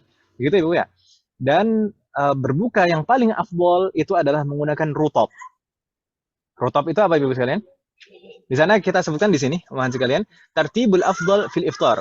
Urutan afdaliyah dalam berbuka. Di sana pertama rutab, yang kedua tamar, yang ketiga suberun, as-suberu. Ini tiga hal ini apa Ibu sekalian? Kurma basah. Kalau di dalam bahasa kita semuanya kurma, tiga ini. Iya. Kalau di dalam bahasa kita tiga hal ini semuanya kurma namanya. Tapi kalau rutab itu adalah kurma basah. Kurma basah itu yang seperti apa maksudnya? Masih. Apakah yang masih keras, warnanya kuning seperti jambu? Atau ibu-ibu mungkin pernah beli kurma sukari yang lembek, yang berair. Rutab itu yang mana? Rutab Yang itu kuning. adalah kurma yang lembek, yang berair. Itu rutab. Itu yang paling afdol kita berbuka. Jadi kurma yang masih basah, yang berair, yang lembek itu. bukan yang keras seperti jambu, bukan. Tapi yang berair, yang lembek itu. Gitu ya, Bu ya? Itu yang paling afdol, rutab. Kemudian tingkatan afdoliyah yang kedua adalah tamar. Tamar itu apa? Kurma kering, kurma yang sudah dikeringkan, tidak lembek lagi, tidak basah lagi, tapi kering. Dan tingkatan yang ketiga adalah al-busru. As-subru, kebalik. As-subru itu apa? Kurma yang tadi, yang masih keras, yang biasanya warnanya kuning atau merah. Iya. Itu yang masih keras, yang kalau kita makan itu seperti jambu, kriuk-kriuk gitu, Mas. Itu tingkatan afdoliyah yang ketiga. Gitu ya, Bu ya? Ustaz. Kalau tidak ada kurma bagaimana? Maka tingkatan afdoliyah yang keempat adalah al-ma, air. Dan air wa ma'u zamzamin aula. Dan kalau ada air zam-zam maka lebih afdol, lebih utama. Jadi kalau tidak ada kurma, maka air. Kalau air, maka air zam-zam itu lebih utama. Kalau tidak ada kurma, tidak ada air juga, bagaimana? Maka tingkatan berikutnya yang kelima adalah al-hulwul ladzi lam tamassahu an-naru. Makanan-makanan manis yang tidak dimasak, Jadi manisnya ini bukan karena dimasak. Seperti apa? Seperti zabib. Zabib itu apa, Mas sekalian? Orang kita bilangnya kismis, yaitu anggur yang dikeringkan. Kismis. Ada ulama yang mengatakan az-zabibu akhut tamr. Kismis itu saudaranya kurma. Jadi kalau misalkan nggak ada kurma, nggak ada air, maka zabib atau apa namanya? Kismis. Kalau misalkan tidak ada, maka laban. Laban di sini maksudnya laban susu. Jadi laban ini istilah orang dulu. Bukan, kalau istilah orang sekarang kan halib, gitu ya. Halib. Kalau laban kan yogurt orang sekarang bilangnya. Baik, maka ini maksudnya adalah susu. Halib. Kemudian kalau misalkan tidak ada air susu, maka pakai asal atau madu, gitu ya. Madu. Bagaimana kalau suami ibu sekalian berbuka dengan madu? Mancing. Mancing pertanyaan, Ustaz. Kita tombak aja ya. Enggak, karena gini ibu sekalian, saya bukan mancing karena kalau ini tingkatan berikutnya di sana, kalau misalkan tidak ada makanan-makanan manis yang tanpa dimasak, di sana adalah kita menggunakan berbuka dengan makanan yang manis dengan dimasak. Ya, makanan seperti permen atau lain sebagainya, atau roti, coklat seperti itu nggak masalah. Bahkan para ulama ada yang mengatakan kalau misalkan nggak ada hal yang digunakan untuk membatalkan puasa kecuali jima, maka jima itu digunakan untuk berbuka puasa. Serius Ustaz? Serius. Biar batal puasanya, oke Ustaz. Jadi kalau misalkan berbuka puasa dengan madu. Oke. Dimengerti. Baik. Begitu Ibu ya. Baik, jangan disalah pahami, Mas. Gorengan nggak termasuk ya, Ustaz? Gorengan itu, gorengan tidak termasuk, Mas sekalian. Karena meskipun ada orang yang mengatakan gorengan itu adalah kurma lokal, Mas. Yang pasti ada di meja, Ustaz. Kalau orang Arab itu berbuka dengan kurma. Kalau orang kita kalau nggak ada gorengan nggak afdol gitu. Iya. Ustaz. Kurma lokal. Jadi tidak sunnah kalau berbukanya dengan gorengan nggak mendapatkan pahala sunnah. Iya Ustaz. Kayak kolesterol. Berikutnya mohon sekalian kita lanjutkan ke sunnah berikutnya adalah iktsarul Quran, memperbanyak Al-Quran atau membaca Al-Quran. Nah, mungkin kita bahas seperti itu. Dan mungkin kita sebenarnya mendengar bahasanya membaca Al-Quran itu keutamaannya luar biasa, ya kan Ibu ya? Keutamaan membaca Al-Quran itu luar biasa. Dan keutamaan ini lebih ditekankan lagi. Jadi seperti saya sebutkan tadi, sebenarnya disunahkan bagi kita memperbanyak semua amalan sunnah di dalam Ramadan. Jadi kalau misalkan di luar Ramadan itu hukumnya sunnah biasa, maka di dalam Ramadan itu hukumnya sunnah muakkadah. Gitu Ibu ya. Kalau di luar Ramadan itu hukumnya sunnah, maka di dalam Ramadan hukumnya sunnah muakkadah. Termasuk membaca Al-Quran. Kita mungkin sering mendengar hadis-hadis yang terkait dengan keutamaan membaca Al-Quran. Di antaranya Rasulullah bersabda, "Man qara'a harfan min kitabillahi kutiba lahu hasanah. Wal hasanatu bi 'ashri amthaliha. La aqulu alif lam mim harf." Di sini ada yang kurang ternyata apa yang saya tulis. La aqulu alif lam mim harf wahid bal alifun harfun wa lamun harfun wa mimun harfun. Hadis ini diriwayatkan oleh Al-Imam Al-Bukhari. Al-Imam At-Tirmidzi, afwan. Barang siapa membaca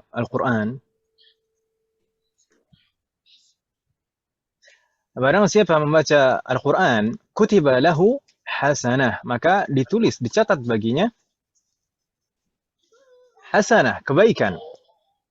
Dan kebaikannya dihitung itu, la aqulu alif lam mim harfun. Bukan alif lam mim, satu kata itu dihitung satu huruf, maksudnya bukan. Tapi alifun harfun, alif itu dihitung satu huruf, lam satu huruf, mim satu huruf. Jadi 3 huruf. 3 huruf. Itu masing-masing huruf itu ada kebaikannya. Kebaikannya itu dilipat gandakan menjadi 10. Kemudian Rasulullah juga bersabda, "Iqra'ul Qur'an fa innahu ya'ti yaumal qiyamati syafi'an li ashabihi." Hadis ini diriwayatkan oleh Imam Muslim dan Imam Al-Baihaqi. Bacalah Al-Qur'an. Iqra'ul Qur'an, bacalah Al-Qur'an. Fa innahu ya'ti yaumal qiyamati syafi'an li ashabihi. Karena Al-Qur'an itu akan datang di hari kiamat sebagai pemberi syafaat bagi ahli Al-Qur'an, bagi orang yang membacanya. Kemudian juga kita mungkin sering mendengar juga ini hadis qudsi. Rasulullah sallallahu alaihi wasallam bersabda, yaqulullahu ta'ala. Allah bersabda, man syaghalahu al-Qur'anu wa dhikri an mas'alati a'taituhu afdala ma u'athiya as-sa'ilina wa fadlu kalamillahi ala sa'iril kalam ka fadlillahi ala khalqihi. Rawahu At-Tirmidzi. Allah bersabda di dalam hadis Al-Qudsi, siapa saja yang disibukkan dengan membaca Al-Quran dan memperbanyak dzikir kepadaku sehingga tidak sempat untuk berdoa, maka aku akan memberikan kepadanya sesuatu yang paling baik yang pernah diminta oleh orang-orang yang meminta. Wa fadlu kalamillahi ala sairil kalam, dan perbandingan keutamaan kalamullah Al-Quran dibanding dengan kalamun nas, kalam-kalam yang lain, itu seperti keutamaan Allah dibanding semua makhluknya. Makanya para ulama ada yang mengatakan zikir itu ada tingkatannya, umat sekalian. Tingkatan zikir yang paling afdal, yang paling tinggi adalah Al-Quran. Jadi zikir yang paling afdal itu adalah membaca Al-Quran. Kemudian di bawahnya adalah zikir-zikir yang lain yang kita tahu, al-kalimat at-thayyibah. Al-kalimat at-thayyibah. Kemudian tingkatan yang ketiga yang paling rendah adalah doa. Doa itu zikir, tapi adalah tingkatan yang paling rendah. Kenapa? Kalau Al-Quran itu paling afdal karena lafadznya dari Allah. Dan memang kita biasanya membaca Al-Quran itu memang ikhlas. Karena mengharapkan pahala dari Allah. Sedangkan doa itu, kenapa kok tingkatannya paling rendah? Kenapa? Karena biasanya doa itu lafadznya dari kita, dari manusia, dan untuk kepentingan kita sendiri. Ya atau ya? Meskipun demikian, sebenarnya semuanya ini baik membaca Al-Quran, kemudian memperbanyak zikir, dan memperbanyak doa, itu juga semuanya dianjurkan untuk diperbanyak di dalam bulan Ramadan. Semuanya. Karena Rasulullah juga bersabda, selama orang berpuasa, itu maka akan diijabahi doanya. Maka kita juga harus memperbanyak doa. Baik, kita bahas terkait dengan, kembali lagi, baik. Tadi sampai iktsarul Quran, ya. Baik, iktsarul Quran, terkait dengan iktsarul Quran, terkait dengan memperbanyak Al-Quran, di sana ada masalah yusannu iktharu tilawatihi fi kulli makanin ghairu nahwi syuh. Ghairu nahwi al-hashu. Al-hash bisa dibaca al-hash atau dibaca al-hush. Haknya bisa dibaca fathah atau dhammah. Jadi yusannu iktharu tilawatihi. Disunnahkan bagi kita memperbanyak membaca Al-Quran. Fi kulli makan. Di semua tempat. Ghairu nahwi al-hash. Selain di tempat buang hajat. Seperti toilet, kamar mandi. Maka tidak boleh kita memperbanyak membaca Al-Quran. Kemudian juga di sana tusannul mudarasah. Disunnahkan juga. Jadi membaca Al-Quran itu sunnah. Memperbanyaknya juga sunnah. Kemudian juga tusannul mudarasah. Disunnahkan juga mudarasah. Mungkin kalau orang kita itu ada juga yang menyebutkan dengan istilah tadarus. Pernah dengar Ibu sekalian? Nggak tahu, di tempat saya itu ada yang bilang mengatakan istilahnya tadarus. Mudarasah. Kalau para ulama menyebutkan di dalam kitab-kitab fikih itu al-mudarasah. Al-mudarasah itu maksudnya bagaimana tata caranya? Yaitu misalnya kita membaca, kemudian ada orang lain yang menyimak. Kemudian gantian, orang lain membaca, kita menyimaknya. Itu mudarasah. Atau orang kita menyebutnya tadarus. Disunahkan seperti itu juga. Jadi itu sunnah tersendiri juga. Itu bukan hal yang mungkar. Bukan hal yang mungkar. Ini para ulama mengatakan ini sunnah. Berdasarkan apa? Berdasarkan Rasulullah di bulan Ramadan, berdasarkan riwayat itu. Rasulullah di bulan Ramadan itu membaca, memperdengarkan semua bacaan Al-Quran kepada malaikat Jibril. Jadi Rasulullah membaca semua Al-Quran yang sudah diturunkan kepada malaikat Jibril. Semua dihatamkan di bulan Ramadan.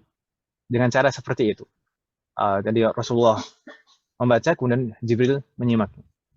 Dengan itu para ulama juga mengambil kesimpulan bahwasanya kita juga disunahkan untuk mudarasah. Begitu Ibu ya? Allah nekuna jamnya. Toyib. Ada yang terlewat sepertinya di sini. Yang pertama tadi kan disunahkan kita memperbanyak membaca Al-Quran di semua tempat. Itu terkait dengan tempat, ya kan Ibu ya? Ya.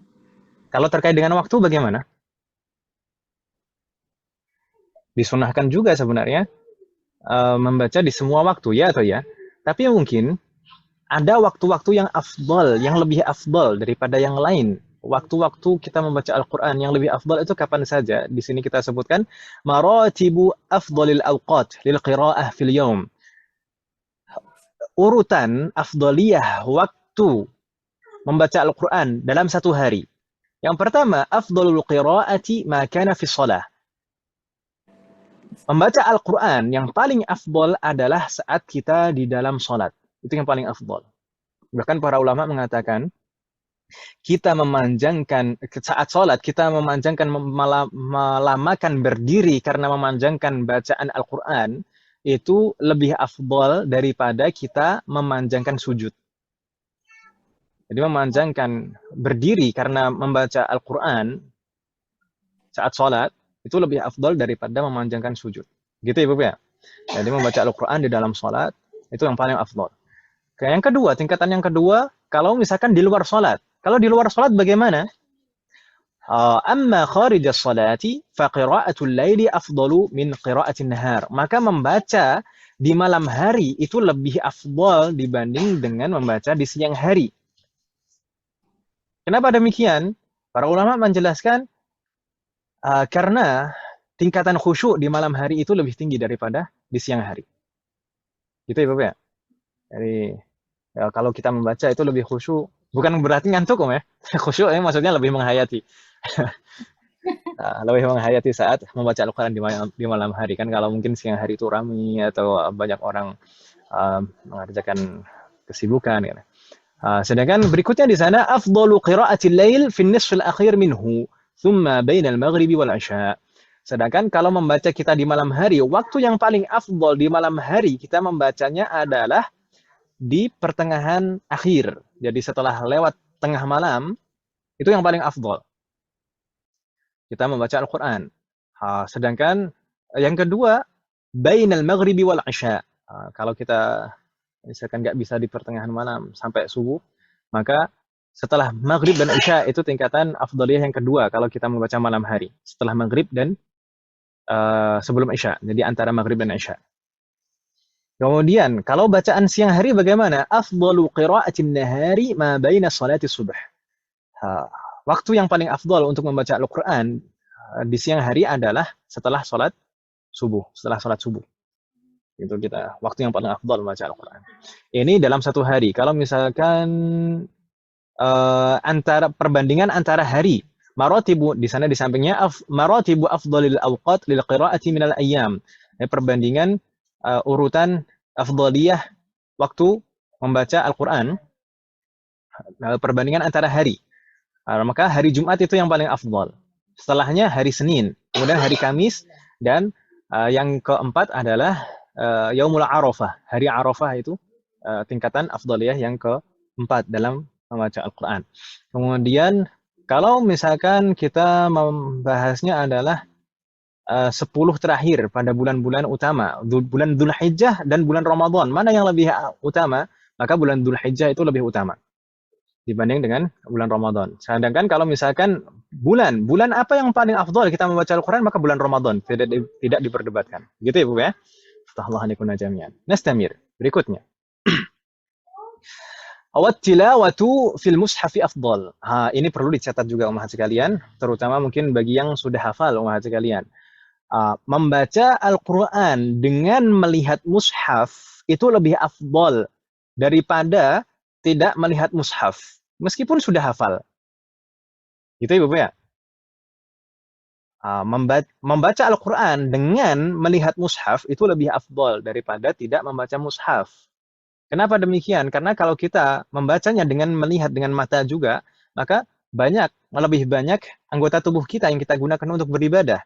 Tidak hanya lisan kita dan telinga kita untuk mendengar, tapi juga mata kita gunakan. Tapi kalau misalkan kita membacanya dengan hafalan, tanpa melihat, mata kita tidak bekerja untuk beribadah. Ya atau ya? Nah. Boleh tanya Ustadz? Meskipun, tunggu sebentar. Meskipun demikian, itu tidak mutlak sebenarnya. Ini meskipun demikian tidak mutlak. Membaca Al-Quran dengan melihat mushaf itu lebih afdal. Itu berlaku, membaca Al-Quran dengan melihat mushaf itu lebih afdal. Itu berlaku selama kalau misalkan membaca tidak ada hal yang lebih didapatkan, faedah lain yang didapatkan kalau misalkan membaca tanpa melihat mushaf. Seandainya seseorang membaca dengan tanpa melihat mushaf, itu dia lebih khusyuk, lebih bisa mentadabburi, dan mungkin lebih bisa menguatkan hafalan, maka tanpa melihat mushaf lebih afdal. Gitu ya Bapak ya? Bagaimana, ada pertanyaan Muhammad? Ustadz, seiring dengan semakin majunya teknologi, kan kadang-kadang seperti sedang di jalan kita buka Al-Quran dengan macam-macam aplikasi, itu lebih afdol dengan mushaf, atau kalau misalnya di jalan kan mungkin agak repot kita bawa mushaf yang agak ini ya gitu, agak tebal, atau mungkin ada yang kerdus. Kalau misalnya kita membacanya dari handphone, itu bagaimana ya Ustadz? Tidak masalah. Pertama, membaca Al-Quran dengan handphone, itu kita mendapatkan pahala sunnahnya. Pahala sunnah membacanya, pahala sunnah memperbanyak membacanya. Itu kan ya Bu ya? Meskipun yang di handphone itu sebenarnya bukan mushaf. Para ulama kita menjelaskan, ulama mu'asir, yaitu yang di handphone itu bukan mushaf. Karena mushaf, pengertian mushaf itu yaitu tulisan Al-Quran yang ditulis dengan tujuan untuk memang dibaca. Tapi kalau misalkan di handphone itu kalau ditutup aplikasinya udah hilang, ya kan Om ya? Nah, itu bukan mushaf. Jadi tidak bisa dihukumi mushaf. Termasuk misalkan kalau kita membaca mushaf itu kan diharuskan dalam kondisi suci. Maka kalau mau megang HP, masa megang HP harus suci dulu? Enggak. Oh ya, terima kasih Ustaz. Apa? Berikutnya. Naam. Kaitan sama ini Ustadz, yang membaca kan disunahkan di bulan Ramadan memang memperbanyak Al-Quran. Kalau yang lebih afdal, kita menghatamkan Al-Quran atau kita membaca Al-Quran dengan mentadaburi artinya Ustadz? Sesuai dengan kadarnya. sesuai dengan kadarnya. Mungkin akan kita baca dulu di sini Ibu-ibu sekalian. Ini poin yang keempat ini Om, untuk ikhtarul Quran, gitu ya. Poin yang keempat, karena nanti akan nyambung insya Allah. Poin yang keempat di sana, tanbaghi mura'atu adabit tilawati adh-dhahirati wal batinati. Selayaknya bagi kita dalam membaca Al-Quran itu mura'atu adab, memperhatikan adab-adab membaca, baik adab-adab yang zahir maupun batin, yang nampak maupun yang ada di dalam hati kita. Di antara adab-adab dalam baca Al-Quran itu ada penjelasan dari Syekh Al-Alamah Ad-Dimyati dalam kitab beliau I'anatul Talibin. Beliau mengatakan sangat bagus sekali. Beliau mengatakan ya'lamu anna litilawati adaban zahirah wa batinah. Ketahuilah bahwasanya dalam membaca Al-Quran itu ada adab-adab, baik adab secara zahir maupun secara batin.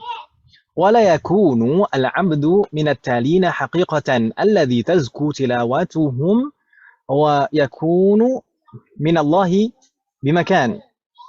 Tidaklah seseorang dianggap betul-betul membaca Al-Quran yang mana bacaannya itu mensucikan dirinya dan dia akan mendapatkan kedudukan di sisi Allah hatta yata'addaba bitilkal adab, sampai dia beradab dengan adab-adab membaca Al-Quran tersebut.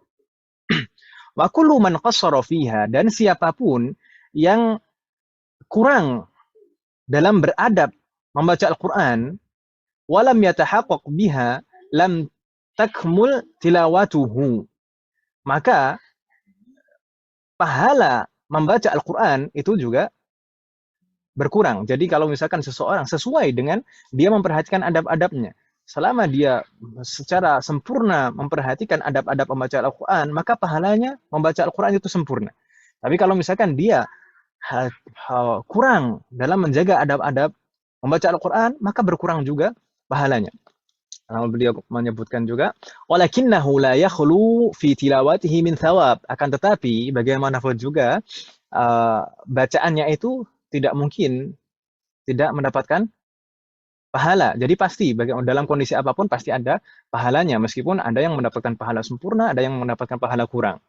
Walahu fadlun ala qadarihi.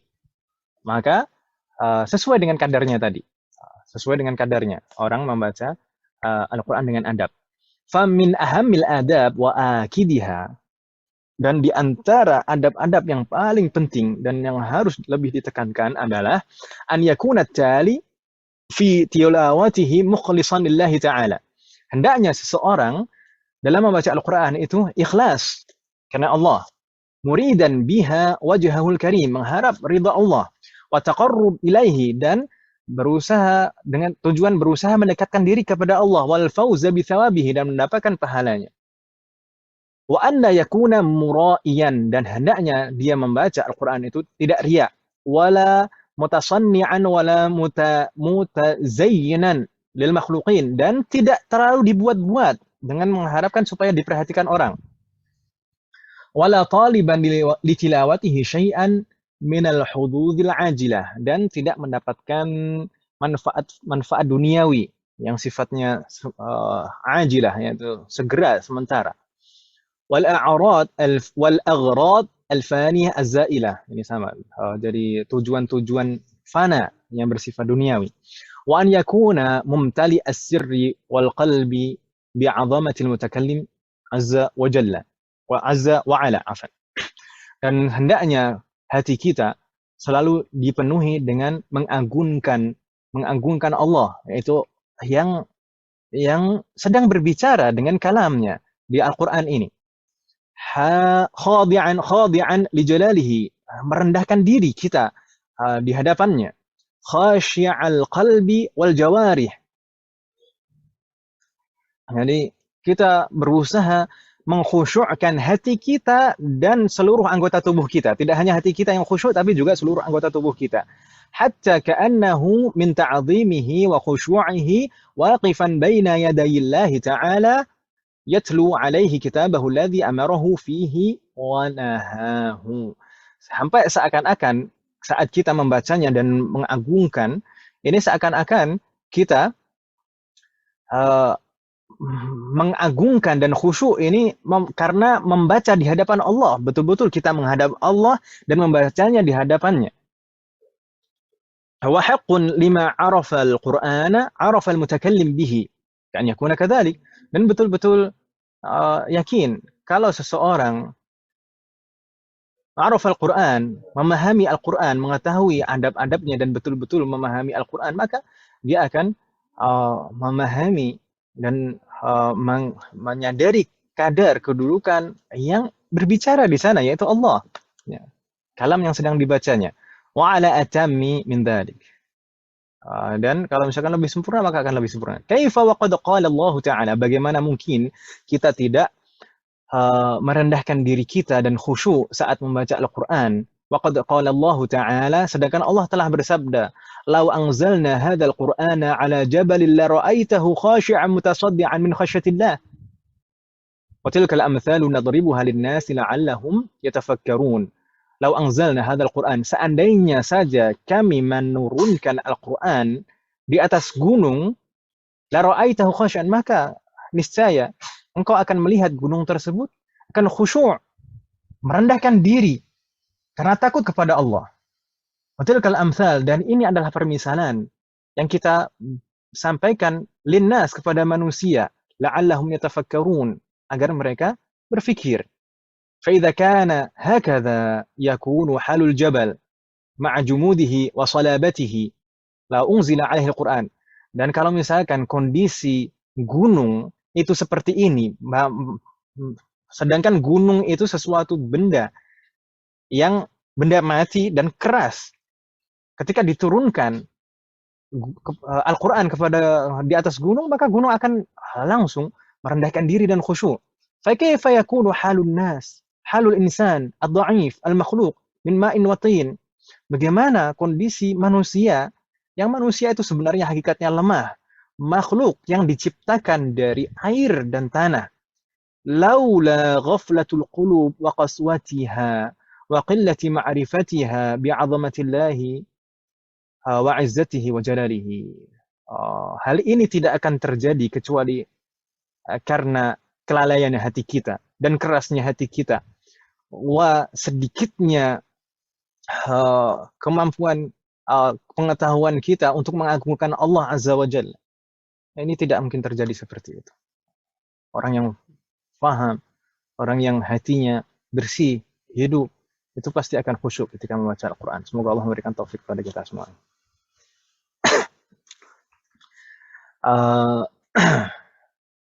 Sekalian kita lanjutkan sedikit. Dan di sini ada tambahan faidah Qur'aniyah. Di sana ada urutan tingkatan amalan atau urutan tingkatan beribadah dengan Al-Qur'an. Urutan beribadah dengan Al-Qur'an di sana yang pertama adalah al-istima', mendengarkan. Sebagaimana sabda Allah, "Wa idza quri'al Qur'anu fastami'u lahu wa ansitu la'allakum turhamun." Jika dibacakan Al-Qur'an kepada kalian, maka dengarkanlah dan diamlah agar kalian dirahmati. Ini jadi tingkatan yang pertama adalah istima', mendengarkan ketika dibacakan Al-Quran. Kemudian tingkatan beribadah dengan Al-Quran yang kedua adalah at-tilawah, membaca. Membaca itu membaca dengan lisan saja. Seperti Allah bersabda, "Walladzina atainahumul kitaba yatlunahu haqqa tilawatihi." Dan orang-orang yang kami berikan kitab kepada mereka, ini siaknya adalah pujian. Allah memuji orang-orang yang diberikan Al-Quran kepada mereka, mereka membacanya sebenar-benar bacaan.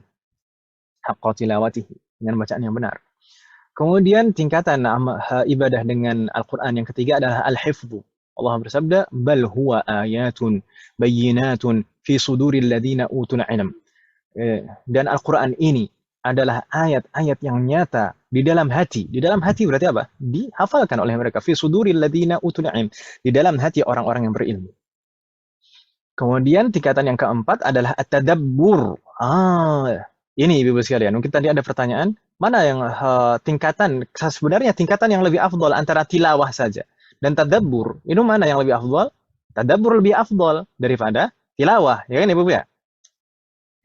Tadabbur lebih afdal daripada tilawah. Di sana Allah bersabda, "Kitabun anzalnahu ilaika mubarakun liyadabbaru ayatihi." Afan. Kitabun anzalnahu, yaitu Al-Quran yang kami turunkan kepadamu sebagai keberkahan agar mereka mentadaburi ayat-ayatnya. Agar mereka mentadaburi ayat-ayatnya. Dan juga Allah bersabda,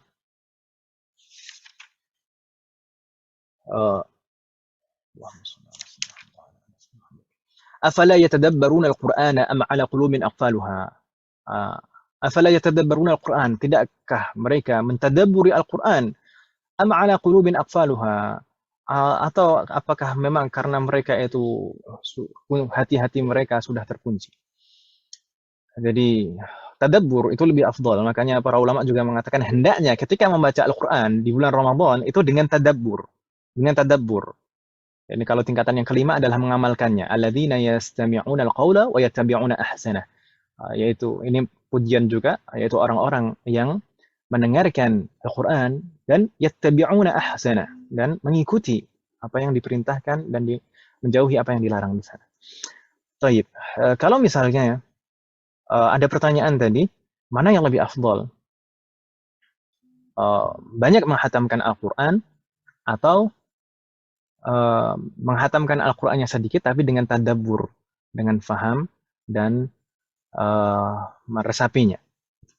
Maka dengan tadabbur lebih afdal, karena di sana juga para ulama menjelaskan dulu para salaf itu menghatamkan Al-Quran itu bermacam-macam. Ada yang hatam 2 bulan sekali, 1 bulan sekali, kemudian ada juga yang 10 hari sekali, 8 hari sekali, 7 hari sekali, bahkan ada yang menghatamkan dalam waktu 3 hari, 2 hari, dan 1 hari sekali hatam.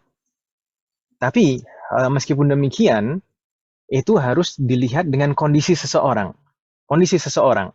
Kalau misalnya seseorang, ini mana yang lebih afdal misalkan, pertanyaannya mana yang lebih afdal? Memperbanyak membacanya, menghatamkannya, atau menghatamkannya sedikit tapi dengan tadabbur. Kalau misalkan seseorang bisa menghatamkan itu dalam jumlah sedikit dengan tadabbur, maka itu lebih afdal daripada banyak tanpa ditadaburi. Demikian juga misalkan orang yang sibuk dengan dakwah, misalkan dengan mengajar, dakwah, mengurusi umat, itu mungkin disesuaikan. Tapi kalau misalkan dia tidak terlalu banyak tanggung jawab dan dia kalau misalkan bacanya sedikit juga tidak tadabbur juga, ya lebih baik diperbanyak. Begitu ya, Bu ya? Astagfirullahaladzim jami'an. Dan kalau mungkin orang kita itu mungkin kebanyakan, kita kan bukan orang Arab kebanyakan kita, ya kan Ibu ya? Orang Arab bukan, Om? Katanya orang Arab ya? Arab maklum. Atau Arab pati genah. Tapi karena kita kebanyakan bukan orang yang memahami bahasa Arab dengan baik, tingkatan tadabbur itu mungkin bisa didapatkan dengan 2 tahapan. Yang pertama, membaca tarjamahnya, dan yang kedua, membaca tafsirnya. Karena tarjamah itu berbeda dengan tafsir, ya kan Ibu ya? Tarjamah itu menerjemahkan, diterjemahkan saja. Sedangkan tafsir itu menggali kandungan-kandungan yang ada di dalamnya.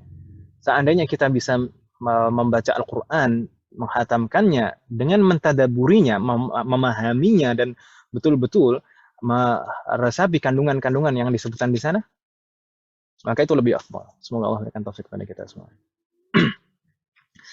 Berikutnya, umat sekalian, di sana ada sunnah berikutnya adalah sedekah fi Ramadan, memperbanyak sedekah. Sebenarnya umat sekalian, kita sebutkan di sini al-aslu fi iktsari sedekah, itu maksudnya sunnah. Aslinya sedekah, memperbanyak sedekah itu sunnah, memang mau di Ramadan atau di luar Ramadan, ya kan Ibu ya? Tapi wa yata'akkadu min haitsu shaum, siyama fi 'ashri akhirih. Tapi di dalam bulan Ramadan itu sunnahnya itu lebih muakkadah. Nah, kalau di luar Ramadan itu sunnah. Tapi kalau di dalam bulan Ramadan sunnah muakkadah. Apalagi di 10 hari terakhir di bulan Ramadan lebih sunnah muakkadah lagi. Ini berdasarkan riwayat dari Rasulullah. Rasulullah orang yang paling karim. apalagi di bulan Ramadan, dan bahkan diibaratkan sedekah beliau di bulan Ramadan itu ibarat angin yang mengalir, karena saking mudahnya beliau mengeluarkan sedekah. Kemudian di sana ada poin lagi, afdaluha 'alal 'iyal wal aqarib wal jiran. Sedekah yang paling afdal adalah sedekah kepada keluarga kita.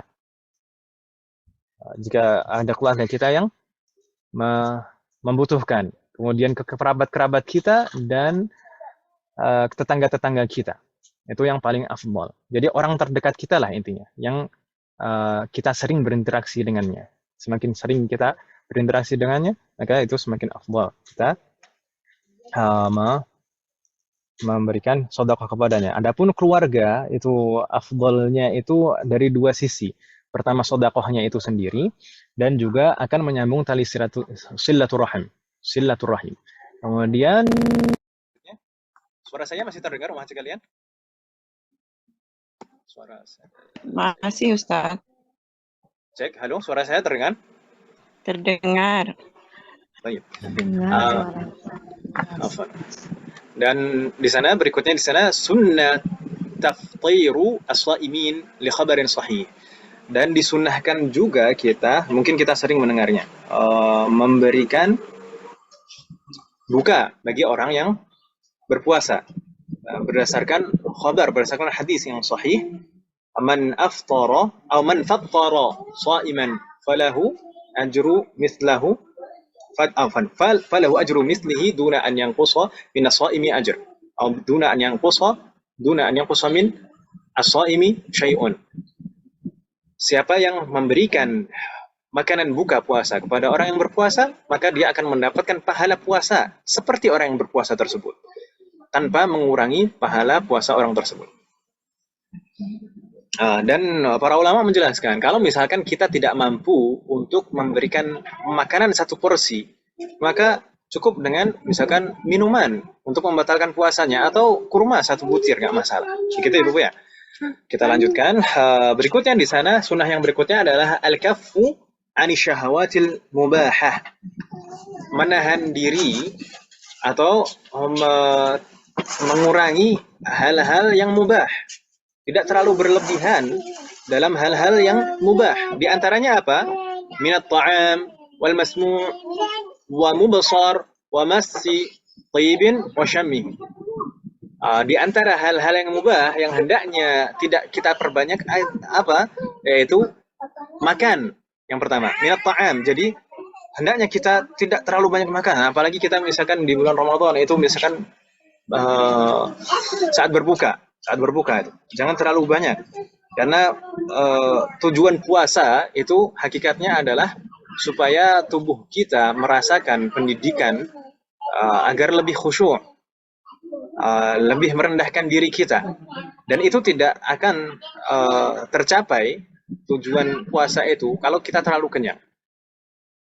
Dan Rasulullah juga bersabda, "Ma min wi'ain mal'a ibnu Adam syarran min batnihi hasbu ibn Adam luqumat yuqimna sulbahu fa in kana wala budda fa thuluthu li ta'amihi wa thuluthun li syarabihi wa thuluthun li nafasihi."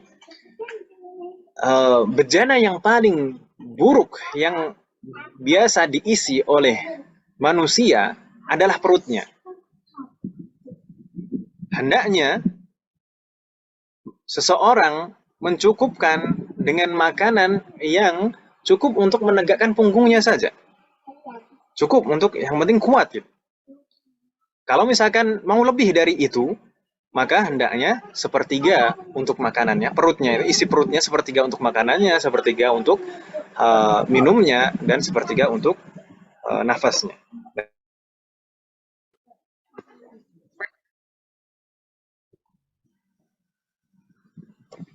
Halo, mahasiswa sekalian. Ya Ustaz. Apa nama sekalian? Ahlan wa sahlan. Ahlan wa sahlan.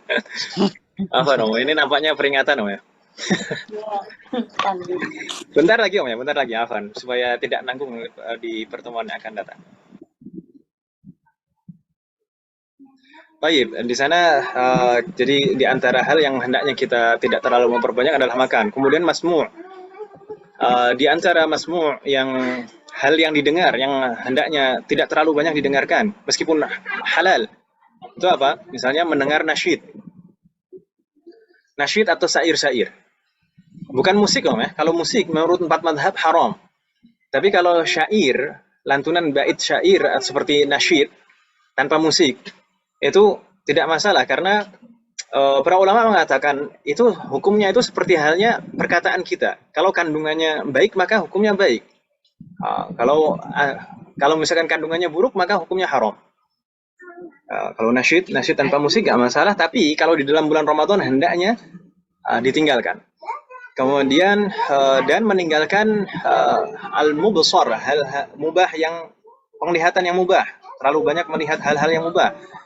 Seperti ya hal-hal yang misalkan kita melihat, misalkan di sekarang itu melihat YouTube misalkan yang hal-hal yang aslinya mubah itu sudah ditinggalkan. Misalkan melihat YouTube masalah membahas tentang masalah pertanian, ini kan ibu-ibu mungkin suka menanam-nanam itu.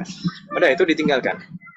Untuk perhiasan-perhiasan seperti itu. Kemudian juga disunahkan kita meninggalkan saat puasanya, ya. Saat puasanya itu meninggalkan minyak wangi.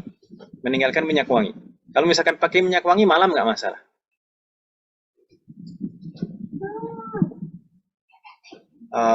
Toyib. Tapi kalau di siang hari hendaknya kita tinggalkan menggunakan minyak wangi. Nah, di sana ada hikmah-hikmahnya yang disebutkan oleh para ulama, tapi kita cepatkan saja di sini. Kemudian terakhir kita, insya Allah yang terakhir ini kita lanjutkan di pertemuan yang akan datang saja, Mama Hati ya. Ustaz. Apa nama sekalian? Ini sudah sampai jam 10 ternyata. Saya minta maaf Mama sekalian sampai terlalu malam.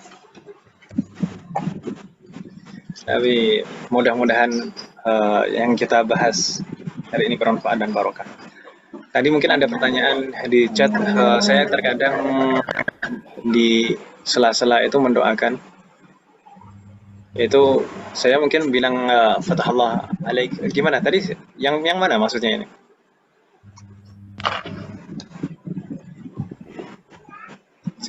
Ada pertanyaan di sela-sela sepertinya mendoakan.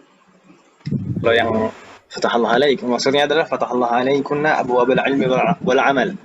Semoga Allah membukakan pintu ilmu dan amal kepada antuna sekalian. Baik. Mungkin kita cukupkan Wahada. Saya minta maaf sekali lagi Wahada sekalian.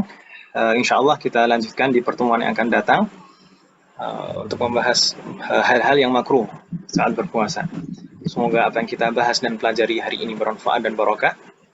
Semoga Allah selalu memberikan taufik kepada kita semuanya untuk bisa mengamalkan setiap ilmu yang kita pelajari. Semoga Allah selalu memberikan kemudahan, keberkahan, kesabaran, keistiqomahan, serta keikhlasan dalam proses belajar kita. Semoga Allah selalu memberikan taufik dan hidayah kepada kita semuanya, demikian juga kepada orang-orang kita sayangi. Semoga Allah selalu melindungi kita semuanya dan juga orang-orang kita sayangi dimanapun berada. Jika di antara kita ada yang sakit atau kerabat kita atau keluarga kita ada yang sakit, semoga segera diberi kesembuhan oleh Allah Subhanahu wa taala. Semoga Allah menjadikan kita semuanya termasuk hambanya yang soleh dan solehah dan bertakwa kepadanya. Semoga Allah menjadikan anak keturunan kita menjadi anak keturunan yang soleh dan solehah, dan semoga terlahir dari mereka generasi ulama. Semoga Allah mengumpulkan kita bersama dengan keluarga kita dan anak keturunan kita di surga Firdaus kelak. Semoga Allah selalu melindungi negara kita dan memperbaiki kondisi negara kita. Semoga Allah selalu mengampuni semua dosa-dosa kita, baik yang lalu maupun yang akan datang, baik yang kita lakukan secara sembunyi-sembunyi maupun terang-terangan. Semoga Allah mengampuni semua dosa kita dan menerima semua amal ibadah kita. Semoga Allah mengampuni semua dosa orang tua kita dan guru-guru kita dan menerima semua amal ibadah mereka. Semoga Allah selalu memberikan keberkahan dalam setiap urusan kita, termasuk dalam usia dan waktu kita. Semoga Allah memberikan taufik dan kemudahan kepada kita semuanya untuk bisa bertemu dengan bulan Ramadan di tahun ini dan bisa maksimal beribadah di dalamnya dan mendapatkan semua keutamaan yang ada di sana. Semoga Allah memberikan kepada kita semuanya husnul khatimah. Wassallallahu ala nabiyyina Muhammadin wa ala alihi wa sahbihi ajma'in. Subhanakallahumma wa bihamdika asyhadu an la ilaha illa anta astaghfiruka wa atubu ilaik. Wassalamualaikum warahmatullahi wabarakatuh. Waalaikumsalam warahmatullahi wabarakatuh. Jazakumullah. Sekali lagi saya minta maaf.